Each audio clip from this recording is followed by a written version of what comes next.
Okay, so may buntag sa tanan, and karong buntag, I hope I'll be covering important things about mga butang na I'm sure nadunggan na ninyo, no? The word human rights, but in particular ato ang i-try og analyze kanang ginatawag nila na human rights based approach in managing your projects and managing your councils.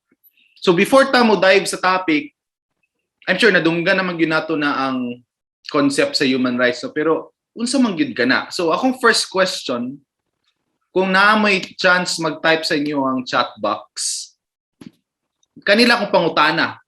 How can you say na inyong kinabuhi kay malipayon ug naay hinungdan, meaningful ug happy? What are the things that is necessary for you to say that your life is happy and meaningful? So, kung pwede ninyo i-type sa chat box, kay murag na ay price ihatag. Di ko sure anong price. No? Pero let's participate so that this is also a collaborative learning. How can you say that your life is happy and meaningful? So, ana si Geraldine na every time na siya matabangan na tao, labi na kabus, maka-happy, correct, no? Isa pa, the ability to serve. Barangay Ipunan said na sila'y kagawasan or freedom, no? As compared to wala kay freedom, priso ka. Unsa pa? How about peaceful family and peace of mind? But i-realize mo nato ni before nato na ma-reach ng mga aims, no? Kailangan punta na ay balay, di ba? Napod tayo pagkaon. Right? Napod tayo mga physiological needs na masatisfy. Unsa pa? What else do you think ang mga butang na makapalipay sa ato?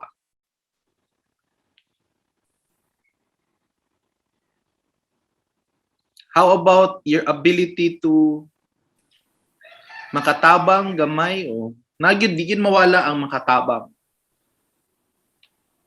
Successful mother may time to serve people my own way. Okay. Sige, salamat kay Mirna. Okay, now actually kung buot ni muna hunaon, unta atong mga answers tanan mao gyud na ang basis sa human rights. Ang human rights nadunggan na nato na per me, but it essentially is what are the things that the government should serve, should give you, should recognize for you to live a happy and meaningful life. Now, para po nato mas madalo matong appreciation sa konsepto sa human rights, let's try to imagine a world na walay human rights. And dili na siya lisod imaginon. No? So, before ta mo proceed ana, this is the simple definition of human rights. Entitlements kini. Okay? Dapat ihatag ni sa imo, i-recognize ni sa imo simply because you are a human being. So, kana ra gyud ang basis. Dili tungod na kay educational background or sa imong income bracket, as long as you're a human being, you're entitled to these certain rights and the government and other parties should respect it. So, going back to that exercise, what if maguna-una tag kalibutan na wala human rights? Kana. Kabalo mo, ahani siya na picture. Panahon pa ni sa kang Moses where an entire people were treated as property, no? Slaves. Kani, this is an example of a world na walay concept of human rights. They also say that the trial of Jesus Christ is a violation of the basic right to due process, which is a human right. Kani, ang tawa pa mo nag-breakfast, no? Unsa man ni siya na picture. Mao ni siya ginatawag na Inquisition, which occurred in the early 1500s, 1600s. Ang gabuhato na sa mga tao na dili membro sa simbahan, kung dili ka ga-espouse ani na faith, possibility na i-torture ka. And mao ni ilang modes of torture. So, imagine ninyo ni gihiwa ba rights That's the torture that they'll do. Another image, I think this is a very important image to see. This is also slavery in the 1800s. Pagsugod sa Industrial Revolution, katong in-demand na ang makina, in-demand na ang factories. Daghan kaayo gi-kidnap from Africa, ilang gi-ship padulong sa Amerika para mahimog slaves. Tao ni sila, no? Pero they are treated like animals. Na sila'y kadina sa ilang liog. And if dili sila paspas ilang trabaho, you could see the marks at the back of their backs, kaning mga scars, mga latigo ni sila, no? And this is just a reminder na nahitabo ni siya atong 1800s, not too long ago.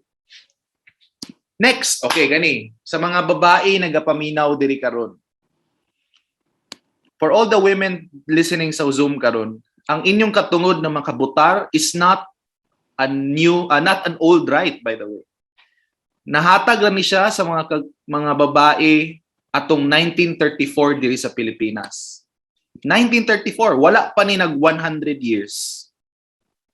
Okay? The right to vote, wala pa ni nag 100 years para sa mga babae. Another picture.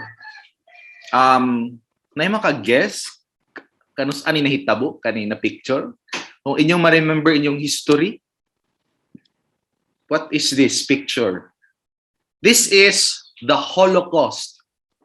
Okay? Kaning Holocaust, morning nahitabo sa mga Jews atong World War II, where almost 6 million of them were systematically murdered by Nazi Germany.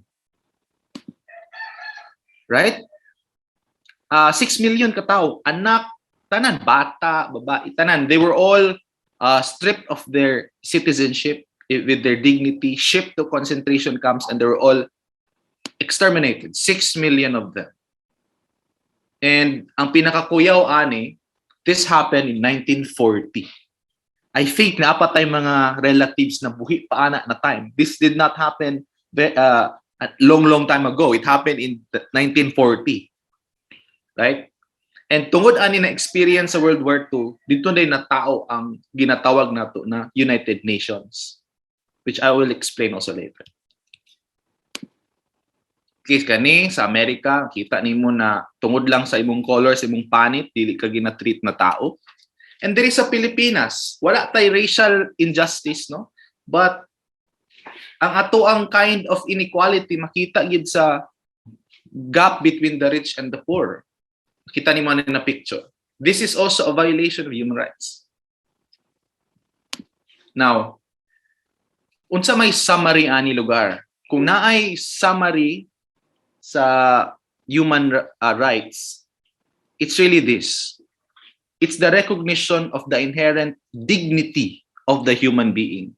And unsa may pasabot ng dignity? Dignidad, worth that demands respect. Okay? Di ba we always hear the word dignity in our religion, or di ba usahay magstorya ka na man imong dignidad, dili na ko mo storya sa akong ex kay akong dignidad. So na yung mga inana ng mga paggamit sa word na dignidad. But in the context of human rights, dignity is simply that inherent worth that demands respect. Bisan unsa pa imong nabuhat sa kalibutan, naagya pong kay dignidad na dili mawala. Though malimit imong freedom, example, dako kay imong sala, na priso ka, dili ya po na ang state ya po obligado na mag-provide sa imo og basic services sa sulod sa prisuhan. Ngano inana man, di ba? So because of that dignity. And sa kung gingon ganina, because of the UN Charter, the UN was born after World War II. One of the earliest documents na release sa sa United Nations is the Universal Declaration of Human Rights. And this is in the 1940s. And dili na nako ni usa-usaho no, pero the Universal Declaration of Human Rights have so many rights articulated. Di na nako ni one by one, no?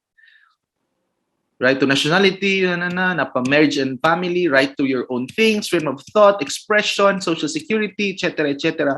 So if I want to summarize this into two things, mo ni sila. kanina lang inyong i-remember na ang atong human rights na ay duha ka buok kinds of rights. Mao na ang civil and political, mao pod na ang social, cultural, and economic rights. So kanang civil and political rights mao na siya ang unsay mga katungod na dili dapat hilabtan sa gobyerno. For example, your freedom of speech. Dapat dili na siya basta-basta hilabtan sa gobyerno, di ba? And karon na natay discussion about pwede ba ang gobyerno mo pugos sa imo na magpa-bakuna.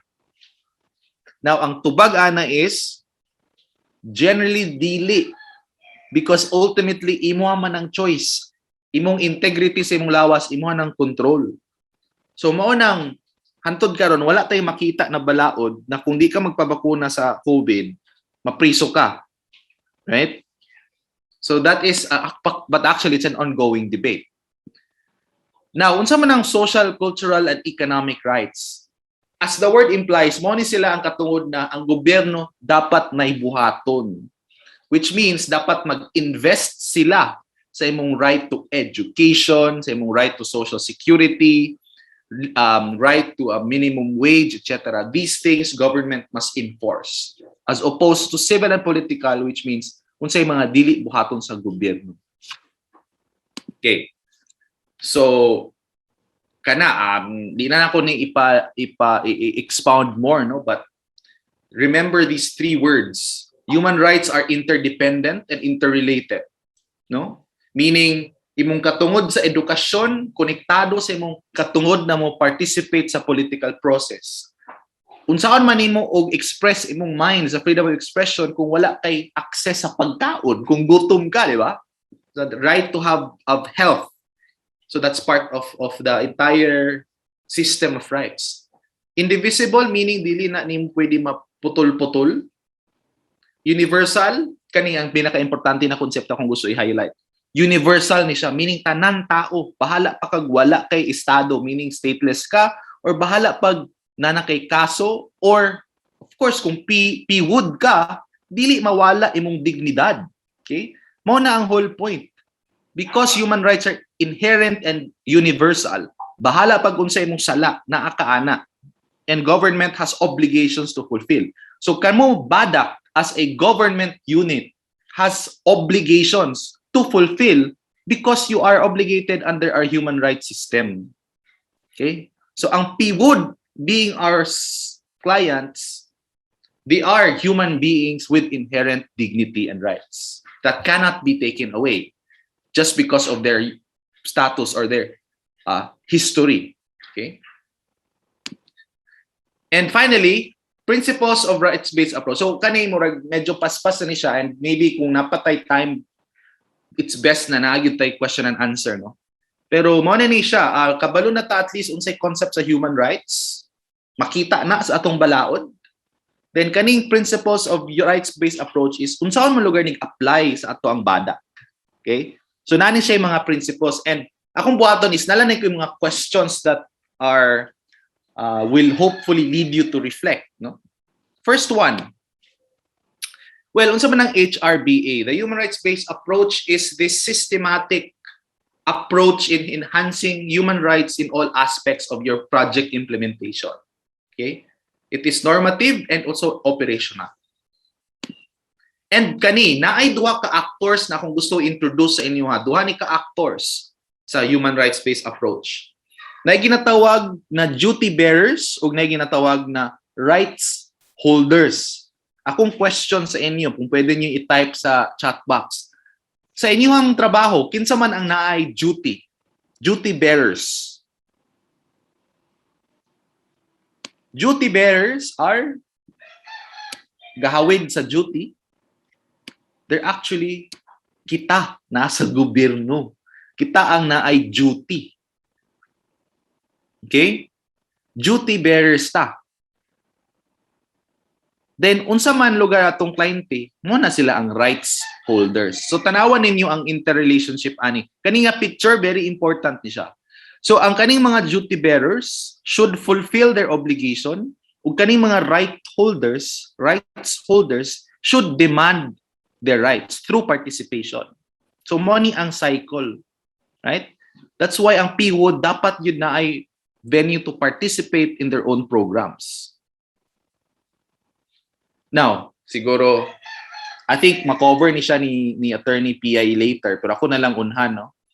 Kay good example ni siya. Kana ganing, kung na ay gipatay na private person, ang nagpatay kay private person, ahaman mo dol ang tao sa CHR or sa police?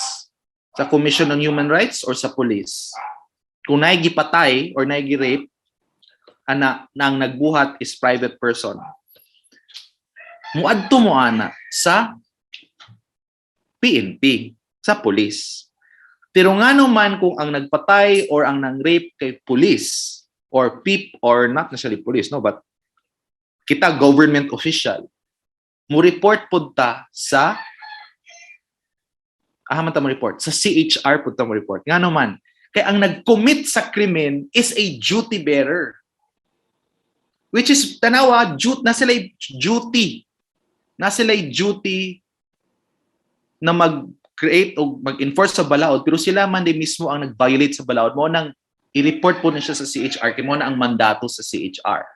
Because it's a violation of human rights. Kaya ang nag-violate ang duty bearer. Okay? So, makita ninyo na, no? So, kanang mga violations na ang nag-perpetrate kay mga government officials, mo ng human rights violation. So, that's why, moing ka na, sir, what if gipatay ka sa imong amigo, dili na siya human rights violation because ang nagpatay, dili duty bearer. Klaro? So, kana ang importante nato na masabta. Mo nang, kanang giabuso mo sa government, sa security forces, adto mo sa CHR. Okay? Who will guard the guardians? Mo na ako question. Now, first principle in the human rights-based approach, there should be participation and inclusion. Right to participate and access to information and participation. Adi na ako ni-expound, kaya kasabot naman taan eh. Ako lang dahil yung guide questions for you to reflect on is, do PWODs participate in the creation of their own programs? Nabay higayon na ang mga PWOD, makaingon, pwede pa may magkuhan, kaniya mong activity. Is there a space for them to participate in the crafting of the program? Is there a venue for them to co-create the intervention programs? Meaning, part sila sa pag-discuss. Naabatay, example, ang mga clients nato, naabatay mga officers amongst them. Naabatay mag-elect ba ta o president or representative para naatay dynamics for participation para na masatisfy ang first approach.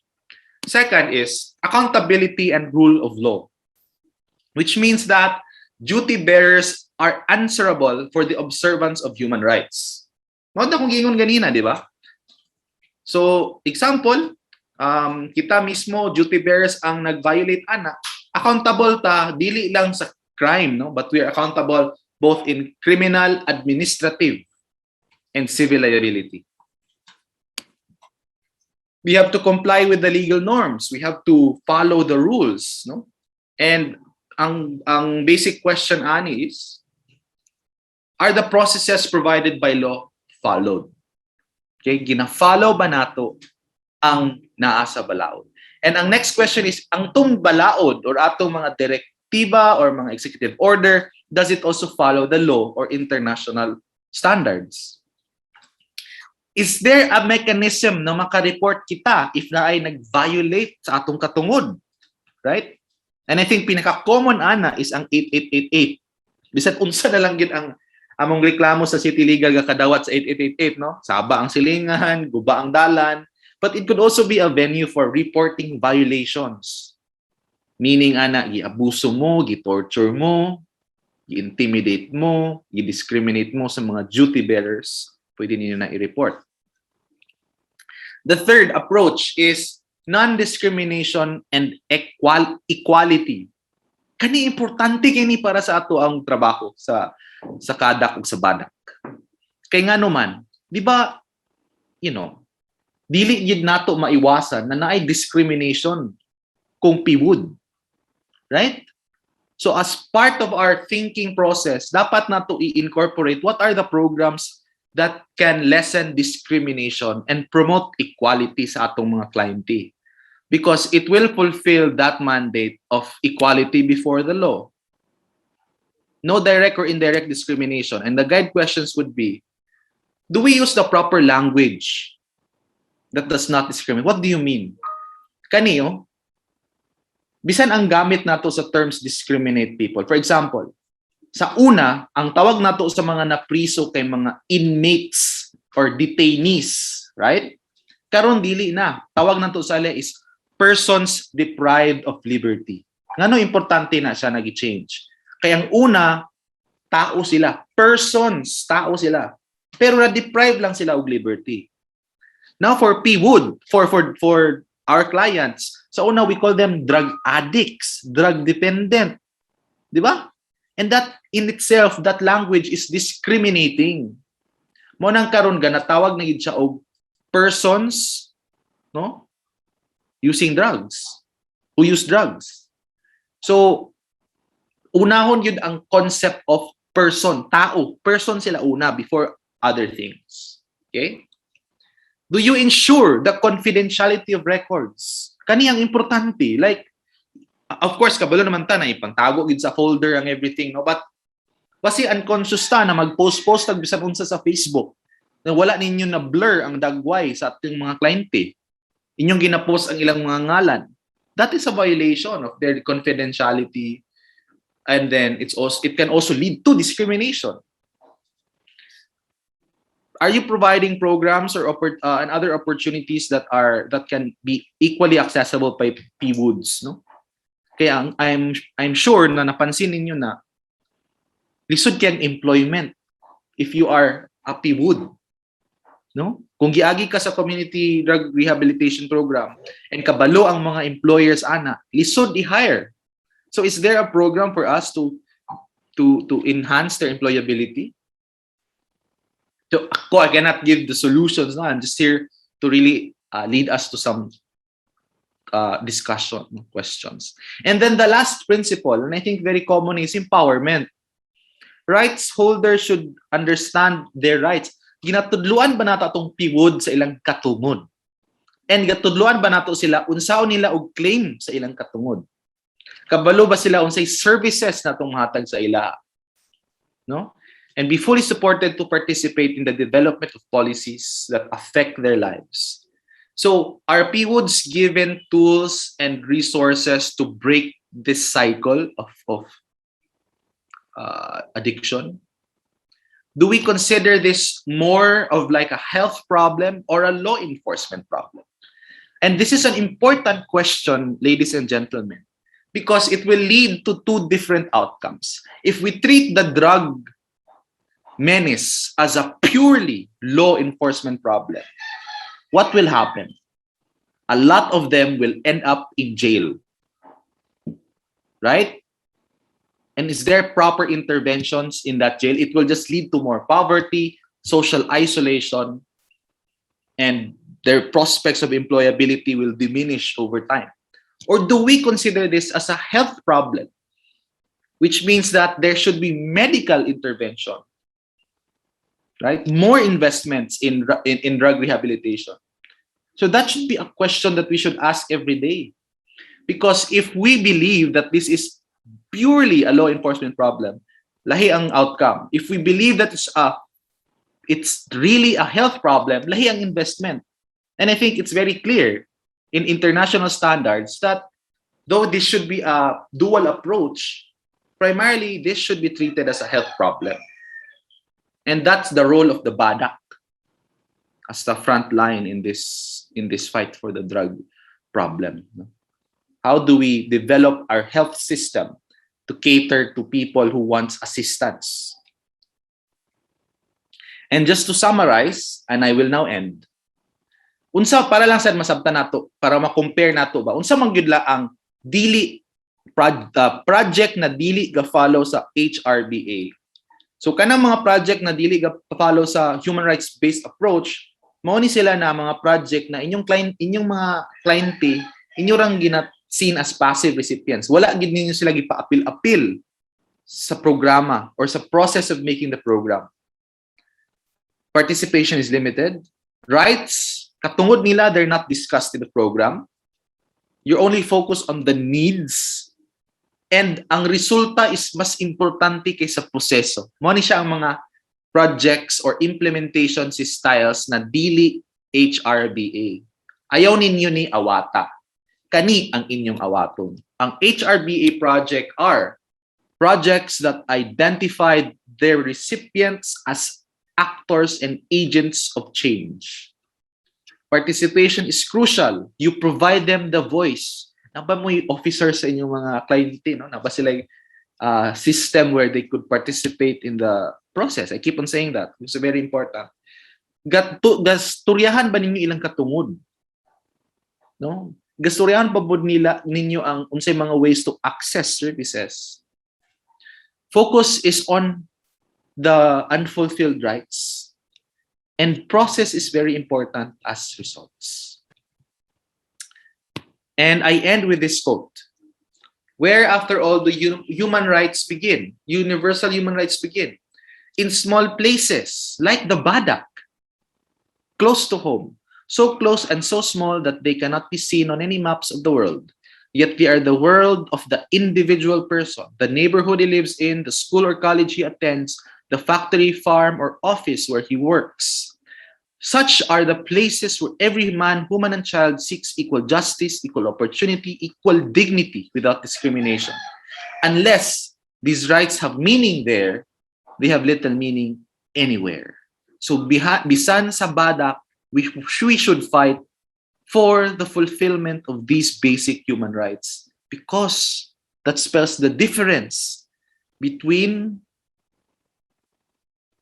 a future which is bright and a society that is unequal and unjust. It is human rights that makes the difference. Thank you so much, and maayong buntag sa tanan. Good morning, everyone. Maayong buntag sa atong mga council members sa BADAC dinhi sa atong siyudad sa Cagayan de Oro City. I will be presenting to you, although I might not have enough time to present all of the slides in that the commission has prepared for us to give. I will try to ako gyud paningkamutan nga mahuman, and then we'll also discuss briefly on the history or her story of women's exclusion during the time nga sa pagsugod sa panahon nga naagyoy kakulangan or walay opportunity ang atong mga kababaihan with respect to accessing or in fact engaging with governance, engaging with the family affairs. So naay nga kakulangan ang ato ang sitwasyon, not only in the Philippines but all over the world. So may I be allowed to share my slides? Can you see my slides now? Yes. Okay, good morning. So my task this morning is first and foremost the discussion on what is gender sensitivity and survivor-centered approach for CADAC or BADAC officers here in the city of Cagayan de Oro. So before anything else, pwede i-check lang nako, thumbs up lang, I would like to check on whether or not your chat box are working. Kay na ako'y if si Attorney Ton di pangutanan niyo kaganina, I would also ask first some questions para makita nako kung active pa ba kaayo ang atong mga kaubanan dinhi sa BADAC. So kindly do a thumbs up online, virtual thumbs up or sa chat. Okay. Thank you kaayo. So I have like 5 questions. This is mainly a fine print of at the same time mo ay itong foundation kung asa pud ko kutob sa akong discussion, kay maybe I think not most of us are already naanay knowledge about discussion on gender development, and other gender training, no, sa gender sensitivity training. So for some, it might be a review, but for some, it also might be the first time you've heard about some of the concepts that I will be presenting this morning. So question number 1. Teka lang ha. Ay, why? My God. Kay ko ka. Okay. Question number 1. I kindly answer, type in number 1 if it's true or false. Question is, women and girls invite violence because of the way they dress, act, sit, look, or laugh. Sige, pa-type kung unsang mga tubag. Is it true or false? Number 1, true. Unsa man A? Ang true. Sige, sapay napay I can see most of the answers are true. And duhara, tulo. Tulo lang akong nakitaan nga false. So women and girls invite violence because of the way they dress, act, sit, look, or laugh. Sad to say, this is primarily ang atong kultura maguno teaches women again to dress properly. And when we say dress properly, dapat taas imong sinina, dili ka kanang magsuot og sexy dresses, kay mao na ang gi-teach sa atoa, gitudlo sa atoa. And it's not wrong, kay mao man na sa una, pero karon dapat we should understand that it's not about the way we dress, women, the way we dress, and it's not about how we look or even sit or even laugh or even naadi sa dapin sa dalan makigtambay nga mo ay reason for us to be raped or to be sexually harassed. And primarily mauna ang itawag nato og discrimination and victim blaming na biases nga naa sa atong hunahuna, primarily because we are taught by the church, sa atong school, sa atong religion nga dapat ang babae Filipina ka. So akong pangalan Pilipina, so di ka rin kabalo unsa day tawag, unsa day stereotype, unsa day dapat dagway sa usa ka Pilipina. Kay ako Pilipinas man ako pangalan.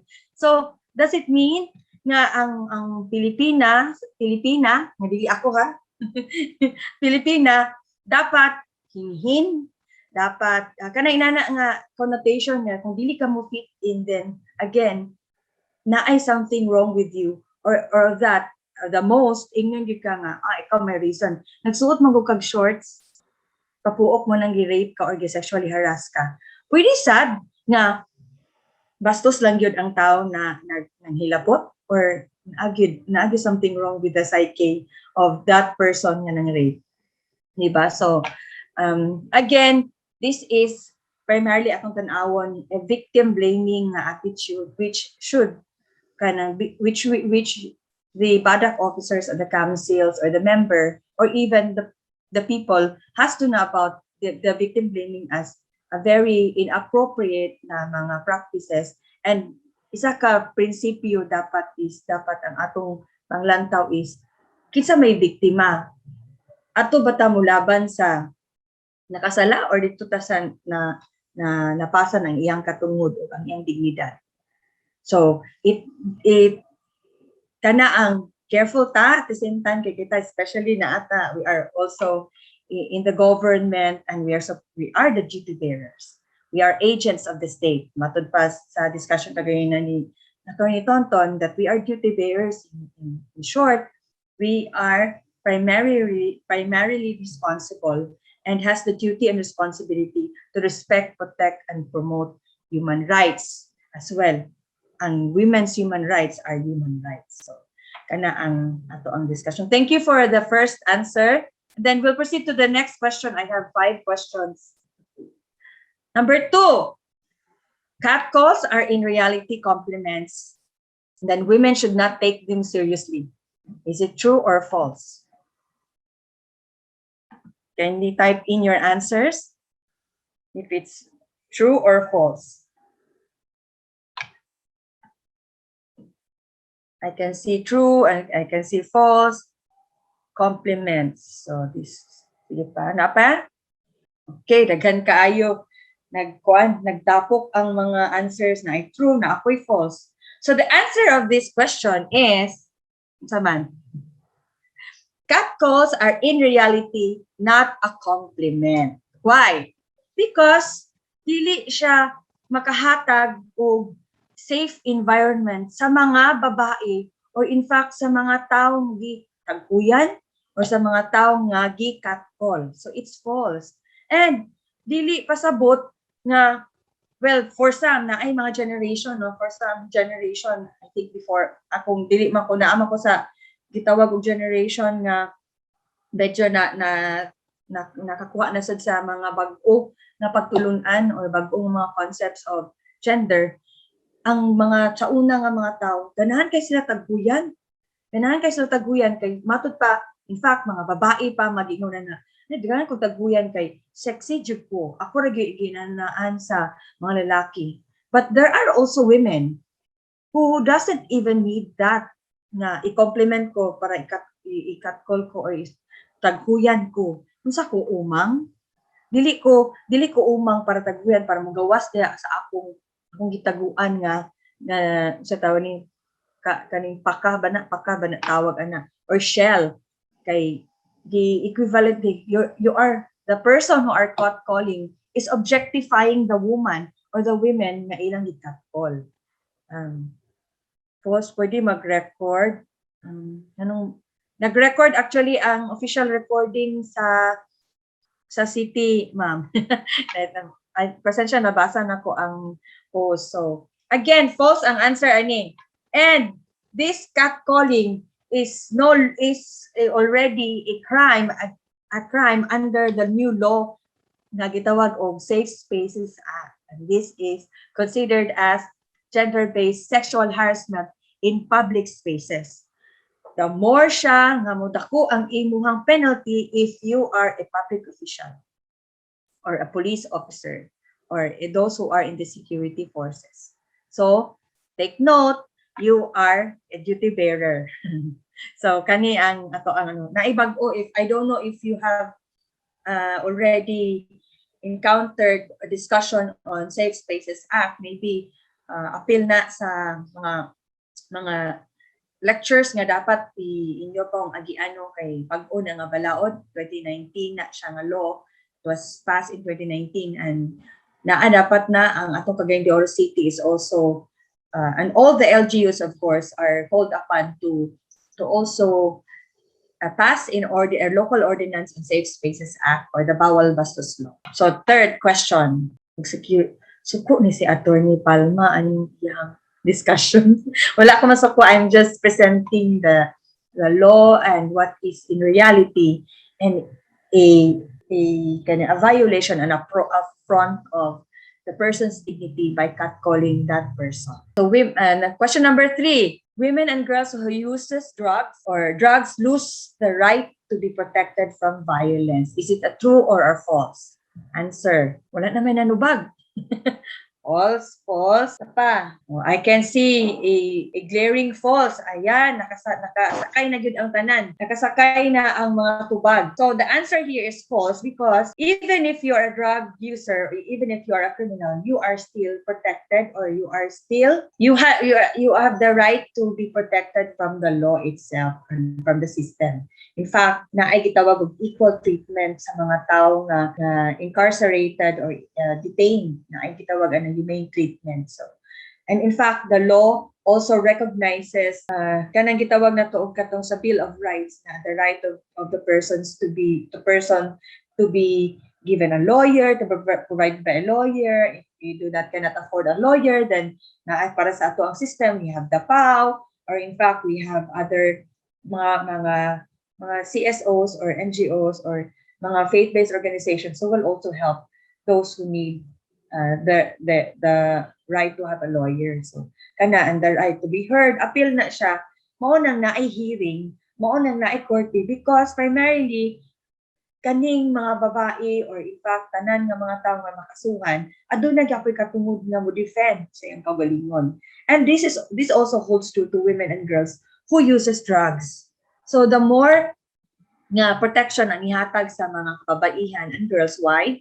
Because naatay her story of exclusion sa not only in the Philippines but all over the world na naagyoy usahay. In fact, makita na to, madunggan na to sa mga balita ng mga police officers who committed sexual abuse or even rape, those who are detained or those who are caught because of the violation of the drug anti-illegal drugs na campaign sa atong government. So thank you for the very bright answers, and thank you for the glaring na nakasakay na sa discussion na to when we talk about gender. So question number 4, to be a good BADAC officer or CADAC officer, I need only to focus on the campaign against drugs. Issues of gender and violence are for BADAC officers. Is it true or false? False? False? Paspas kayo ang atong mga tubag sa FS Kataniko. Sa gusa, sa bulwa, sa labasan. Okay, false. Correct. Na ay nasayop lang no, na isa nasayop. Sige lang. Atong tubago ni, to be a BADAC officer, you also need not only focus on the campaign against drugs. Why? Because gender, again, tuwa pa sa government kay gi-institutionalize na.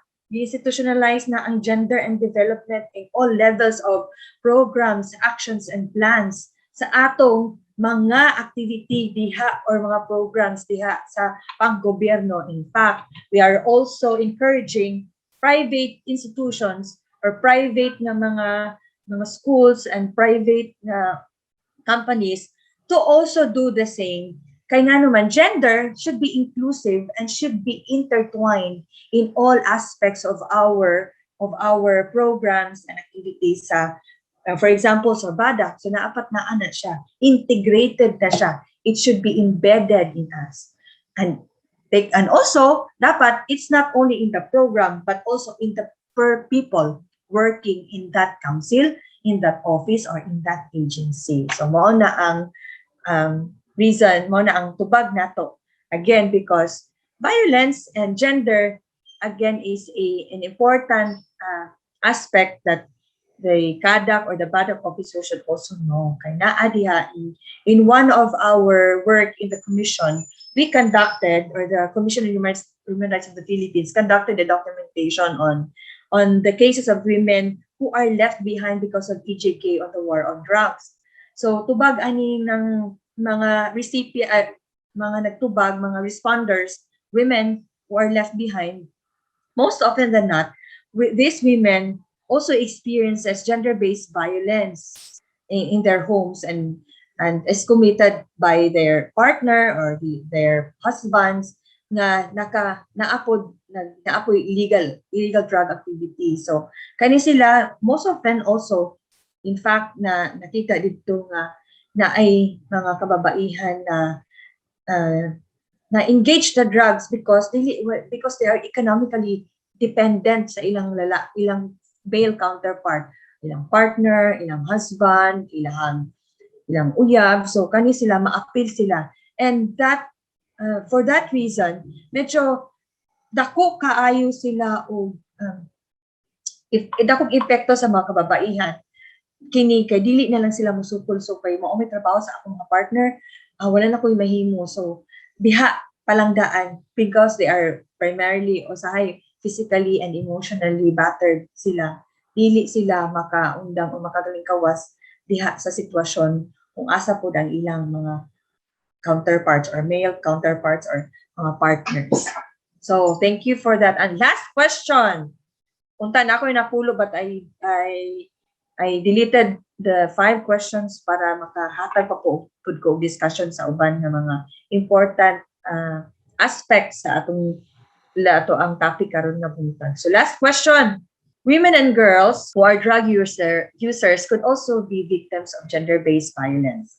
True or false? Okay. Paspas si gusa sila pasan. True. Yes, kay batod the same answer sa akong gihatag kaganina, that women and girls who are drug users could also be victims of gender-based violence. This is nakita namo sa amo ang mga discussions with women also who are in the female dorm. So na experience nila na when we conducted also a visit with our persons or women deprived of liberty or persons deprived of liberty na naa sa atong mga jail. So, apil na sa among mga nakakita nga. In fact, struggles sa nila. So, why are they on drugs or why are they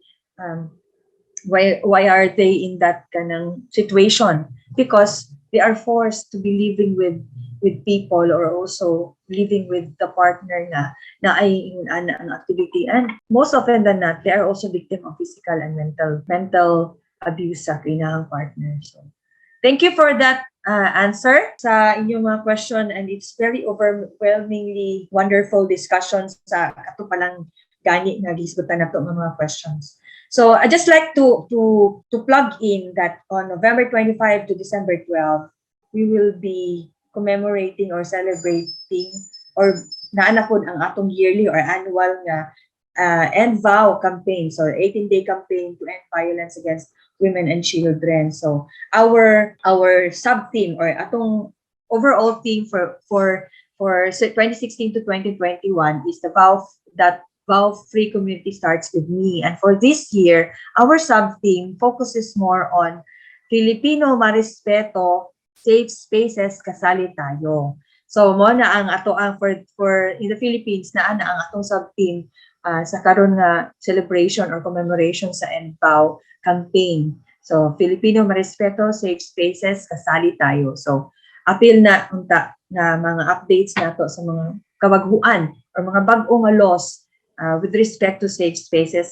So I will proceed to my topic na, and hopefully makapaminaw po ta, and you will also get an insight sa akong ihatag karon nga buntag. So my outline will be, I will be talking about her story and development of women's human rights, the role of gender, and unsa din ang understanding intersectionality, and some of the laws, highlights lang sa mga laws na naa sa Philippines protecting women, girls, and LGBTQI from violence and abuses, then experiences from the ground, and then principles in working with survivors of GBV, and hopefully makaabot sa gender-sensitive language and interviews. And these are very helpful, and these are very para skills nga training for all of us in this webinar. So let me proceed. So we are talking about the struggle for women's human rights, which is a struggle against exclusion. In the English common law, in 11th and 12th century pa, nagitawag nila of, there is such a thing as called as a doctrine which is called a coverture, where ang mga kababaihan before, upon marriage, a woman's legal rights are subsumed by her husband. This is particularly happening in 11th and 12th century sa English common law, and these are exclusion, state perpetrated exclusion. So even the state allows the men to exclude women sa tanan, like for example sa property relations, the husband legally controls his wife's property and thus affecting the disposal of property and creation of wills. Also, ang babae subsequently ang iyang pagkatao or the personhood or the identity of that woman or the wife disappears because it's the husband himself that has control over all his person, including his or her property. So appeal diha sa struggle against exclusion is that in the English common law, the husband is also allowed to correct or chastise his wife either verbally or physically, and that's the rule of thumb. Nice rule of thumb nga ang gingan sa rule of thumb nga pwede nimo you can chastise or you can beat your wife with something unless it was no wider than your thumb. So pwede nimo pasakitan ang imong asawa basta lang dili siya mas dako sa imong thumb daw, kung dako kay thumb kay sa English dagko man ni sila nga mga tao. So dagko sa kayo ang bunan. So these are primarily state perpetrated exclusion, and also is kanang reflected in the law sa English common law in the 11th and 12th centuries. And I think na ako na it also happens here in the Philippines. Like for example, in our civil code, that sa atong old civil code na ang mga kababaihan once na ay property, dili sila pwede mudawat of donation, no, unless it's coming from their husband. Although, and also appeal diha na mga balaod is in the mag-choose when the family or the family has to choose their family home. Sa old civil code nato sa Philippines, it has to be the husband that will choose that technically nag-ingon ang law that the family, both the husband and wife shall decide. But at the end of the day, if there is a kanang dili makasanabot, it should be the husband's choice that will have to prevail. So naana sa atong old civil code. And I know it's not happening, it's not true right now, and it has been changed, pero mao na ang atong mga history of exclusion before. So appeal diha sa atong mga experiences when we talk about the struggle for women's human rights is also the struggle against exclusion. And I know Attorney Ton has already presented this, that the votes for women have been excluded in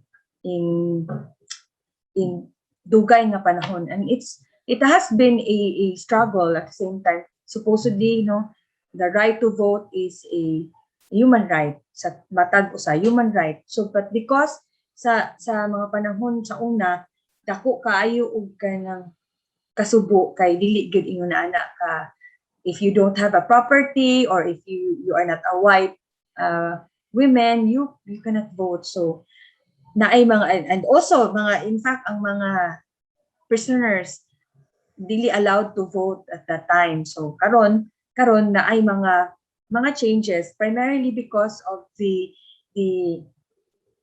women, our women mothers who also fought for the right of women sa ilang mga panahon. And now we are experiencing, kita nga mga kababaihan has experienced sa karon nga panahon sa kani nga mga katungod. Na these are very important entitlements, and ang struggle sa mga kababaihan is they have to still fight for it, for us to vote, and for us to be recognized in governance, in the practices, in fact in studying. Dili na ay lugar din ni sa kalibutan na dili pwede mag-eskwela ang babae o abogado. In fact na ay ana nga mga practices. So these are struggle for women's human rights, and importante ni balikan. Why? Because makatingala ka karon nganong naay mga law na in particular nag-address sa inequality. Like for example, nganong ang bawsi? We always question, nganong bawsi raman na naamang po'y mga kalalakihan na bugbog sa mga asawa? Yes, it's true, but based on data and based on experiences, mas daghan pa gyud ang mga kababaihan na biktima sa violence against women and children, which up until now, some or if not all consider bawsi still as a domestic violence, but it should not be, because bawsi is no longer a domestic violence, but a public crime. So kana ato ang dumduman. So we should remember that. Also, the women's right, I would like to show a map of the world or countries where kanus alang nagsugod og botar ang mga kababaihan. In fact, in the Philippines, to be exact, tanaw sa atong Philippines, di makitaan kani, we only voted during a plebiscite, by virtue of a plebiscite in April 30, 1937. So some, daga na kayo in 1907, na ay mga, here in Australia, women were able to vote in 1902, in the States, the USA, and in Canada, 1917. But take note, kanan na yung mga asterisk, kuan na gyapon, naana siya caveat. Those women who can only vote are white women, and katong mga indigenous communities cannot vote, or those who have properties, and those who are in katong mga alta na family can vote. So dili pud tanan. Mao ni ang history of exclusion with respect to women's right to vote in in all over the world. So the feminist and women's human rights movements have been struggling to at least alleviate the exclusion na nabatian sa mga kababaihan. The first wave katong nagninkamot pa ang mga kababaihan, nagrally pa ang mga kababaihan just to be recognized na actually we are a person, we are also human rights. So therefore dapat kami makabutar sad ni. So and then daghang mga proseso nga giagian hangtod naa na ningla mo hangtod mulaban na gyud ang mga kababaihan nga dili na unta namo na dili na mo fight, dapat ihatag na sa amuha kay primarily women also have human rights. Ang mga experiences sa atong mga women's human rights movements before nga karon good thing gyud kayo because they do that, because kung wala nila himuan na siguro karon magpabilin pa kita nga ay babae man ka, so you're not supposed to study because you will just stay at home, or ayaw na lang pagbotar kay wala man gihapon, dili man wala may say ang mga kababaihan sa, or di man magpa-participate ang mga kababaihan sa discussion when we talk about politics, when we talk about governance, when we talk about family nga mga issues, or in fact kani nga mga issues on kitawag og pag katungod sa mga kababaihan sa pag-family planning, kanang reproductive health rights sa mga kababaihan.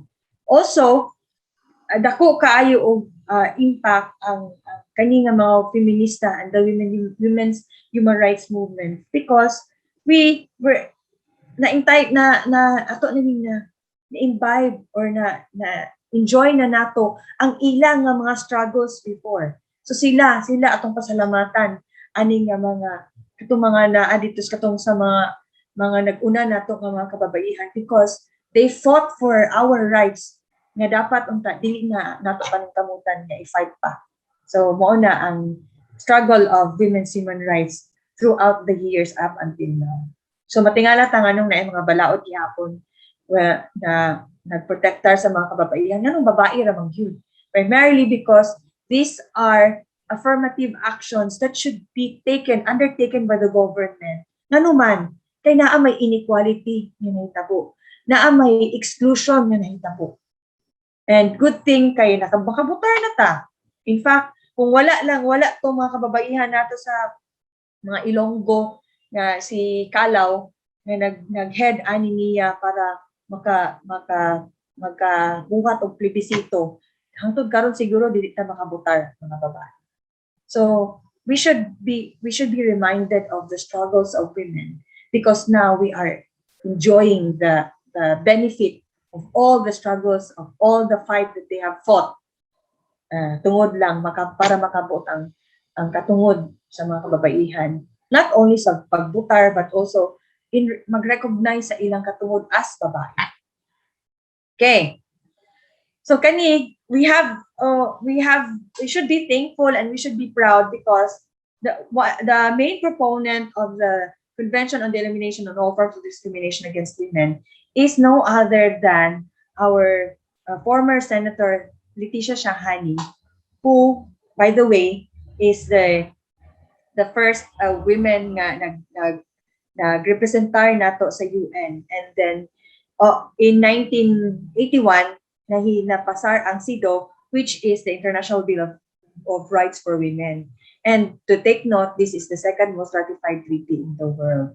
So proud dapat ta mga Pinay nga babae nga Pinoy or Pinay ang nag-propose ani sa mga mahimong convention, ang CEDAW, or the Convention on the Elimination of All Forms of Discrimination Against Women. CEDAW is the International Bill of Human Rights for Women, and Magna Carta of Women is our local counterpart for the CEDAW. So maybe we'll discuss that kung naapatay mga panahon, no, kung other times, para mas masabtan po nato unsa day pod ang role ng mga nasa government agencies when we talk about the implementation or the ensuring that the CEDAW or the convention will be implemented in our society, in our programs, in our laws, and everything sa atong mga buhaton diha sa atong community. So the CIDO, or the Women's Convention, also speaks of substantive equality. Kay diba naman tawag og the struggle of nag-raise of question, the answer for question and answer portion after na lang sa akong discussion ha, si Ronnie nag-raise og hand. Sige. Our as you can see, nag-discuss na about inequality. That's why naay mga conventions, naay mga laws, both international and local laws, that provides na dapat ang atong mga balaod also speaks of substantive equality. So what do we mean by substantive equality? Speaks of equality of opportunities, equality of means, and equality of results. For example, the right of women with disability, kanang wheelchair bound nga mga women with disability na dapat makabutar. So of course na sila makabutar sila, they are provided. Ang question ana is if na by means. So what if gitagaan na ang mga women with disability na makabutar sila, but ang ilang precinct assigned asa limutang sa 6th floor or sa 12th floor. Does that answer substantive equality? No, because bigli na lang sila mabutar kay wala may mag-agak nila paingon sa 12th floor or sa 6th floor. And that will also affect the equality of results. Nga gitawag nato nga makabutar gid sila, enjoying the right to vote and to vote sa ilahang mga gusto nga mga tao. Example lang na sa unsa ang substantive equality. And also the CIDO Convention speaks also of non-discrimination. It applies to all despite in kanang miski unsa imong race, religion, sa imong political affiliation, unsa imong color. So wala siya ginapili that all women should be treated without discrimination, and also girls and LGBTQI.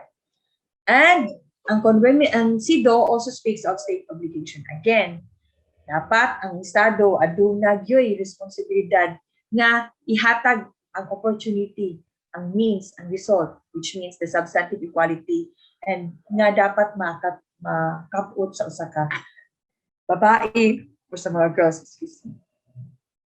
So mo ni ang kanang unsa ni mga prinsipyo nga gibatunan sa CIDO or the Women's Convention. Also, it speaks of intersectionality. Why? Babae, pagka-babae nimo is just one of your identity. Aduna pay mga intersecting, kanang nagsapaw-sapaw. Ang babae, mama pa siya, nagtrabaho pa siya, or ang mama nara sa balay, or ang mama is single. Kana nga mga intersectionality, or babae siya nga IP plus women with disability siya. So imagine how many identities does a woman have para makasabuta kung unsa di ay ang iyang sitwasyon or unsa ang iyang giagian. Kay most often than not, lahi og experiences ang mga kababaihan with respect to entitlements or privileges. Kay it varies across time, across ages, and in fact it also varies across cultures. So lahi siya nga adunay dapat masabtan natin na as BADAC officers. So also CIDO also speaks of gender as not neutral. So makita ninyo ang picture. Unsa ang social construct na makita ninyo diha. Most often bisag pareha mo, for example this is a race of trabaho, inyong career path. So as you can see, ang mga lalaki, if you see if you can imagine the picture, kinsa ang mas dali mo abot sa picture dito sa finish line. Of course, katong walay mga gitawag og mga roles nga dapat nila buhaton. kay most often than not, women are bombarded or again will experience daghan nga mga intersectionalities sa ilang kinabuhi. Why? Because they're expected by society, by the school, by religion, by the government, or in fact by their own family to do the unpaid care work or kanang gitawag na tuog katong reproductive na mga roles. So kana ang ilahang agian. So mas dugay ang action, dugay mokabot ang babae sa ilang gusto nga buhaton kay daghan pa kay sila og buhatonon. Kani mao ni ang effect sa ato ang roles, gender roles na gihatag sa mga kababaihan o sa mga kalalakihan. Unta, when we talk about kanang care or productive work or reproductive work, dapat bahin ang babae o lalaki para pareha equal. Mao ni ang gusto nga buhaton or gusto nga makapot sa gender na discussion. Na dili siya about just about women, but this is also speaks of men nga mo pares nga mo equal sa mga ma-equal unta ang mga babae sa lalaki with respect to not only sa atong gitagiskutan nga social construct and mga biases and also mga inequalities nga kakaigian sa mga kababaihan. So, kanina nag-discuss na about gender, sa gender, kanina si attorney PI and discussion sa gender. So it refers to a socially constructed characteristics of women and men. This may be in the form of norms, roles, relationships of and between groups of women and men. So gender speaks of norms, roles, and relationship of women and men, and mga grupo sa mga kababaihan o kalalakihan. It also varies from society to society and it can be changed. So, does not mean na, mao man guna ang kultura or tradisyon namo. So, dapat din siya mauplo. No. Because it should be changed kay aduna may panahon para na appropriate behavior, appropriate norm, nga mubagay at the same time will not result to inequality and violence between men and women. So appeal diha ang how we should interact with others of the same or opposite sex within households, community, and workplaces. Kay ang effect ani kung maghisgot ta about gender, those who do not fit, kung dili ko mo fit sa babae o lalaki and the established norms, roles, and relationship, some of them, if not all, of this individual na dili mo fit sa gitawag nato og normal. Ang normal sa ato is ang babae o lalaki. What if dili ko mo fit kay dapat ang babae kay kuan na Filipina, ang sabi ng Filipina. Hangtod karon dili ko kasabot sa term nga Filipina, dili magsaba, dili maghinay lang. Kana ang kasagaran nga sitwasyon nga mahimo ninyo siyang maka-face ang isa ka individual og stigma and discrimination and overall a social exclusion, even ma-question niya iyang self-worth. So if we are to think that importante kaayo for us as BADAC officers to be sensitive to different identities that do not necessarily fit into the binary kinsa ang straight male, ang straight female, kay mao na ang atong call karon. And this is actually the advocacy of gender na discussion na dili tanan straight or dili tanan pareha kung kanang panlantaw nato. Lahi-lahi ta og mga identities na ay mga intersectionalities na may experience sa usa ka tao, and we should be mindful with that. Dapat para mawala na ato mga biases. So kana ang discussion about gender. So these are sa ato pa mga norms, roles, and relationships na expected for us in society. So kung boys na toys, dapat kanang kuan ka, magkigsilumbagay gyud ka, or dapat ka na pusil-pusil mo. Kung girl na toy, dal-dal ka, balay-balay ka, kay gi-expect man ka nga ang imong role sa society is dito ra gyud ka sa balay. So mo na nga mga toy. So what if ang babae, what if ang lalaki magdula og kanang balay-balay? Does it mean na ang lalaki bayot? not necessarily. Or kung babae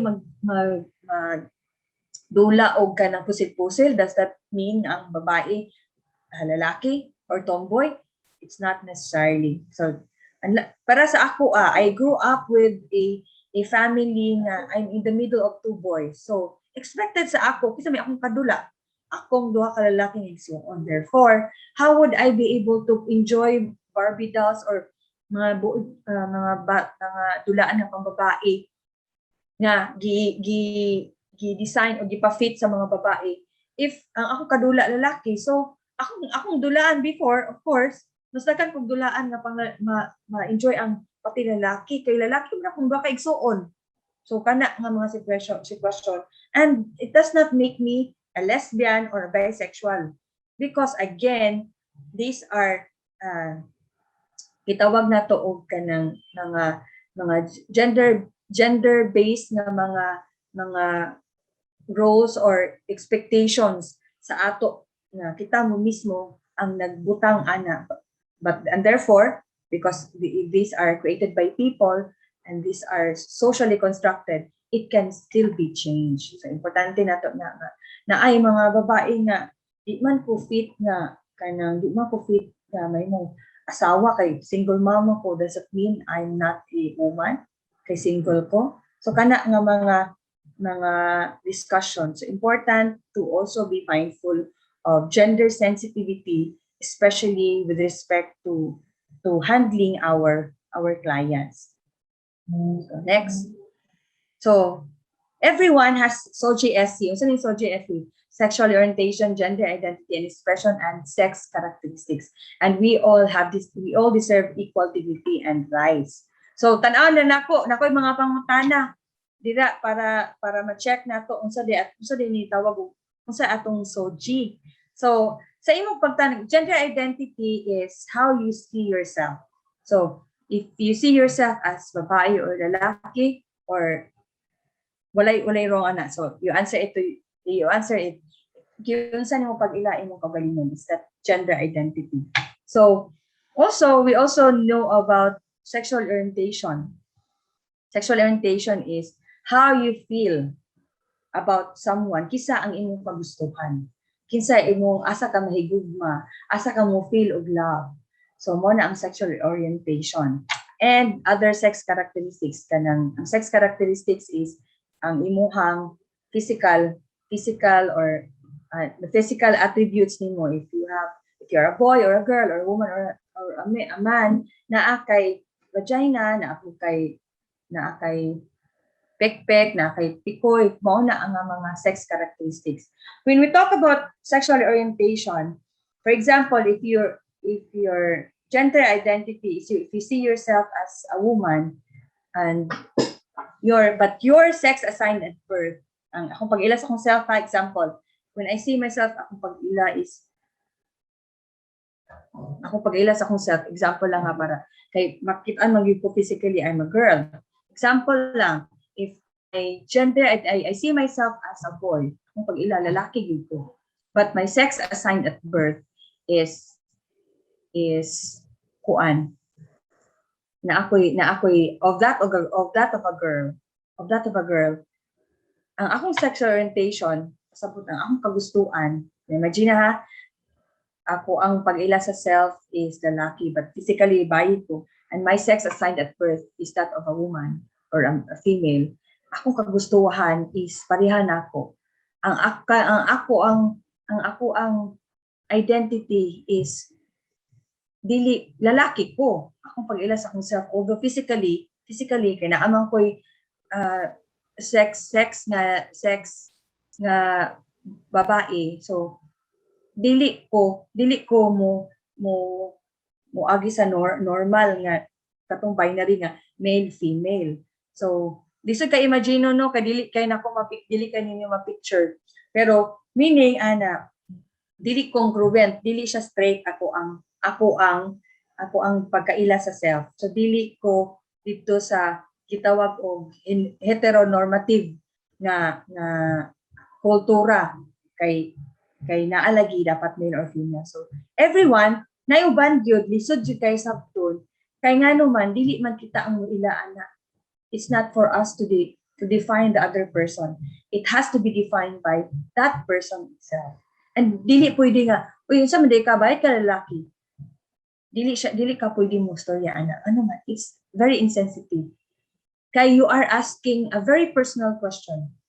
Pwede pa mingon nga, how do I address? When naatay mga client na gitawag o makita ni mo physically lalaki pero dili man din ni lalaki. Para mas sigurado na taan for us to be very gender sensitive, pwede ta mingon, how do you want to be addressed? For example, PI, how do you want to be addressed? Kung mingon siya, then by way of saying that, we are also mindful of their gender, at the same time, their ilahang gusto sa ilang kaugalingon nga tawagon. So, dili kita ang mo insist kung unsa sila. Kay that's also a insensitive language. So again, everyone has so GSC, it might not be the normal, nagitawag na tong normal kunuhay, but that's the very harsh word to say. Dapat mindful ta na naatay lang nilang sex characteristics and dili man siya mo fit sa atong gusto nga may tabo sa pagkalalaki or babae, and we should also be mindful with that. So dili na siya sayop na nga ato sila butan kung unsa ang ilahang gusto sa ilang kaugalingon. And para po this is about gender. So dili lagi siya, again ako emphasize that gender again is a social construct that can be changed, unlike sex, unlike the physical attributes or the psychological attributes of a person. Na dili gini mo na maotro kay only women can bear a child, and only men can also produce maghatag og sperm. So that's the sex attribute, that's a physical attribute. Unlike gender, which is socially constructed. Okay, we'll proceed to the sites of gender-based violence against women. So as you can see in the slides, na ay mga sites, kung kinsa man ang commit or kinsa man ang mga kasagaran nga naka-violate sa usa ka gender-based violence. So, una, it starts from oneself, kay most of the time, even those who are members of the LGBTQI community also has this homophobic na aspect. So, sila mismo, because they also struggle for acceptance sa outside na mga factor, sila mismo galisod sila o sabot sa ilang self. Most often than not, they will also commit suicide. They also will hurt themselves, and sila mismo pod ang makaingon niya na mo po'y mag-away, or in fact will also commit violence against their same nga mga LGBTQI, sila po mismo. Also, family can be a source of sites of gender-based violence against women. So, in fact, sa Bausi gani no, ang kasagaran is ang husband or partner, or in fact, when we talk about rape cases, most often than not, those who are perpetrators are also those who knew the victim, survivor. Sila pa gani, either pwede may amahan, lolo, uncle, or relative, those who are also close to the victim survivor. Apil diya ang sites of gender-based violence ang friends or community. They are one of the sources. Apil sa diha ang socio-cultural institutions. Kinsa man na, to religion, education, health services, ang workplace. So these are primarily, or even the legal system and the state are the sources or the sites of gender-based violence. Because again, na ay mga either state perpetrated or even the law itself, ang sistema itself, the judges, ang atong sa gitawag o sa barangay, sila diha magsugod ang gender-based violence. So very intertwined and interconnected with each other. So importante nga ma-identify nato na ang source of gender-based violence as well as source of gender discrimination and the perpetration or violation nga naa dinhi nga mga sites. So dili na nako na i-discuss more. Also, sa sexual harassment in school, like for example sa gender-based violence, all forms of sexual harassment including verbal, gesture, physical forms of street harassment are considered violence against women. And importante kainin siya nato sabton primarily because dako kay siyang impact on the rights of women to be entitled or to enjoy ang dapat para sa iyaha. So sexual harassment na mahitabo diha sa training, sa work o sa school, and naapoy sexual harassment na mahitabo diha sa street harassment plus naa sa public. So naa na ni siya, covered ni siya sa atong balaod sa Safe Spaces Act as compared to or as opposed to the sexual harassment law na mas nauna niya nga naa mas focus on in the school, work, and training institution. For the sexual harassment street law and street and public spaces, dito ni sa balaod na Safe Spaces Act. Also, naay mga nagkalain na sexual violence or violence against women. Mo ni ang mga layers of violence nga gakahitabo or gaka-experience sa mga kababaihan o mga bata, mga babae, as well as the LGBTQI community. So, again, this will really impact on the rights of women, and these are practice of discrimination. So, nagisgot na kanina about intersectionality, ito akong giingon nga. Gender is only one identity of a person, and you being male or female is just one of the identity, and the people, either male or female or the LGBTQI community, have intersecting identities. Katong nagsapaw-sapaw mga identities. And it is important to understand where people stand and come from. Why? Again, it also reflects on how we address or how we assist clients kay naatay mga personal biases. Whether we like it or not, we have personal biases. And when we handle clients, it's important to have this kanang framework na the framework of gender embedded in us kay aron wala na tay mahimo pa nga masayo pa ta og istorya, but to give and to provide services na dapat para sa atong mga clients. So ang individual's experience of discrimination and privilege is the result of the multiple identities that he or she has. Usahay, pareha ka babae, for example, ako babae, I finished law school, and then there's also this woman, pareha babae ni, but wala siya ka-eskwela until grade school lang siya. So sa ako, daghan kaay kong opportunities and privileges primarily because of my academic na background. But to women na wala makahuman, it might be, wala siya privilege, but ito ang vulnerabilities may tapos niya. So, inana ka-importante to also see to it that we understand intersecting identities of a person, whether he's a male or a female, kay ngano, para makabalot taon sa pag-assist niya. So, we can also understand, and we will also be able to fully give the appropriate services para sa iyaha. Because we know about gender and we know about how vulnerable that person is. Kana nga mga experiences niya. So, kanila, nagpakita lang ko, for example, kani si RPV, this, dako na ni siya karon kay when she filed a case with the UNCDO, the Convention on the Elimination of All Forms of Discrimination Against Women na committee. She's a Filipina.